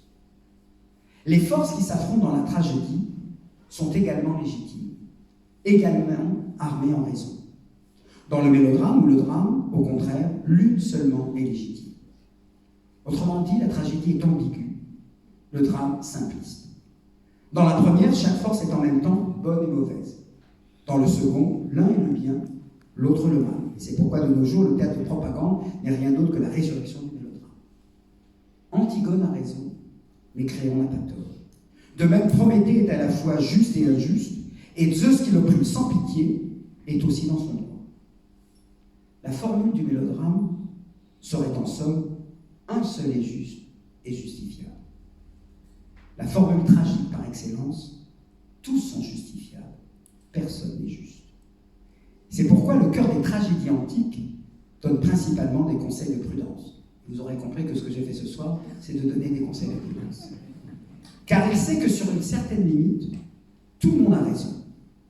Et que celui qui, par aveuglement ou passion, ignore cette limite, court à la catastrophe pour faire triompher un droit qu'il croit être le seul à avoir. En une phrase, Camus, qui ne pense pas au conflit israélo-palestinien, le résume. Pour faire triompher un droit qu'il croit être le seul à avoir. Le thème constant de la tragédie antique est ainsi la limite qu'il ne faut pas dépasser. De part et d'autre de cette limite se rencontrent des forces également légitimes dans un affrontement vibrant et ininterrompu. Se tromper sur cette limite, vouloir rompre cet équilibre, c'est s'abîmer. Et je donne le petit commentaire que j'ai fait de cette phrase-là, à la fin. La réalité d'Israël ne se réduit ni à une image d'Épinal, comme les amis d'Israël, aveuglés par leur objet d'admiration, voudraient le croire, ni à un horror picture show, comme ses ennemis l'imaginent. Tel est le défaut des premiers et l'imposture des seconds. L'un est partiel, l'autre est partial. Les deux nient la complexité des choses. Ils l'ignorent ou ne veulent rien en savoir. À ne pas tenir compte des limites du droit d'Israël, à passer outre les limites du droit de la Palestine, il pourrait bien plonger la Palestine et Israël dans la paix. Je vous remercie.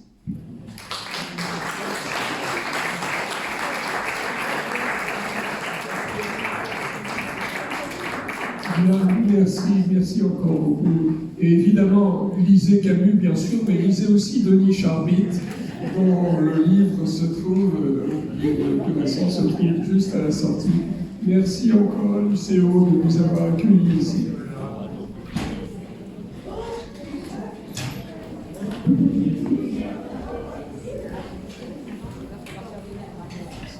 Voilà, je le répète, si vous n'êtes pas là, c'est la première affaire.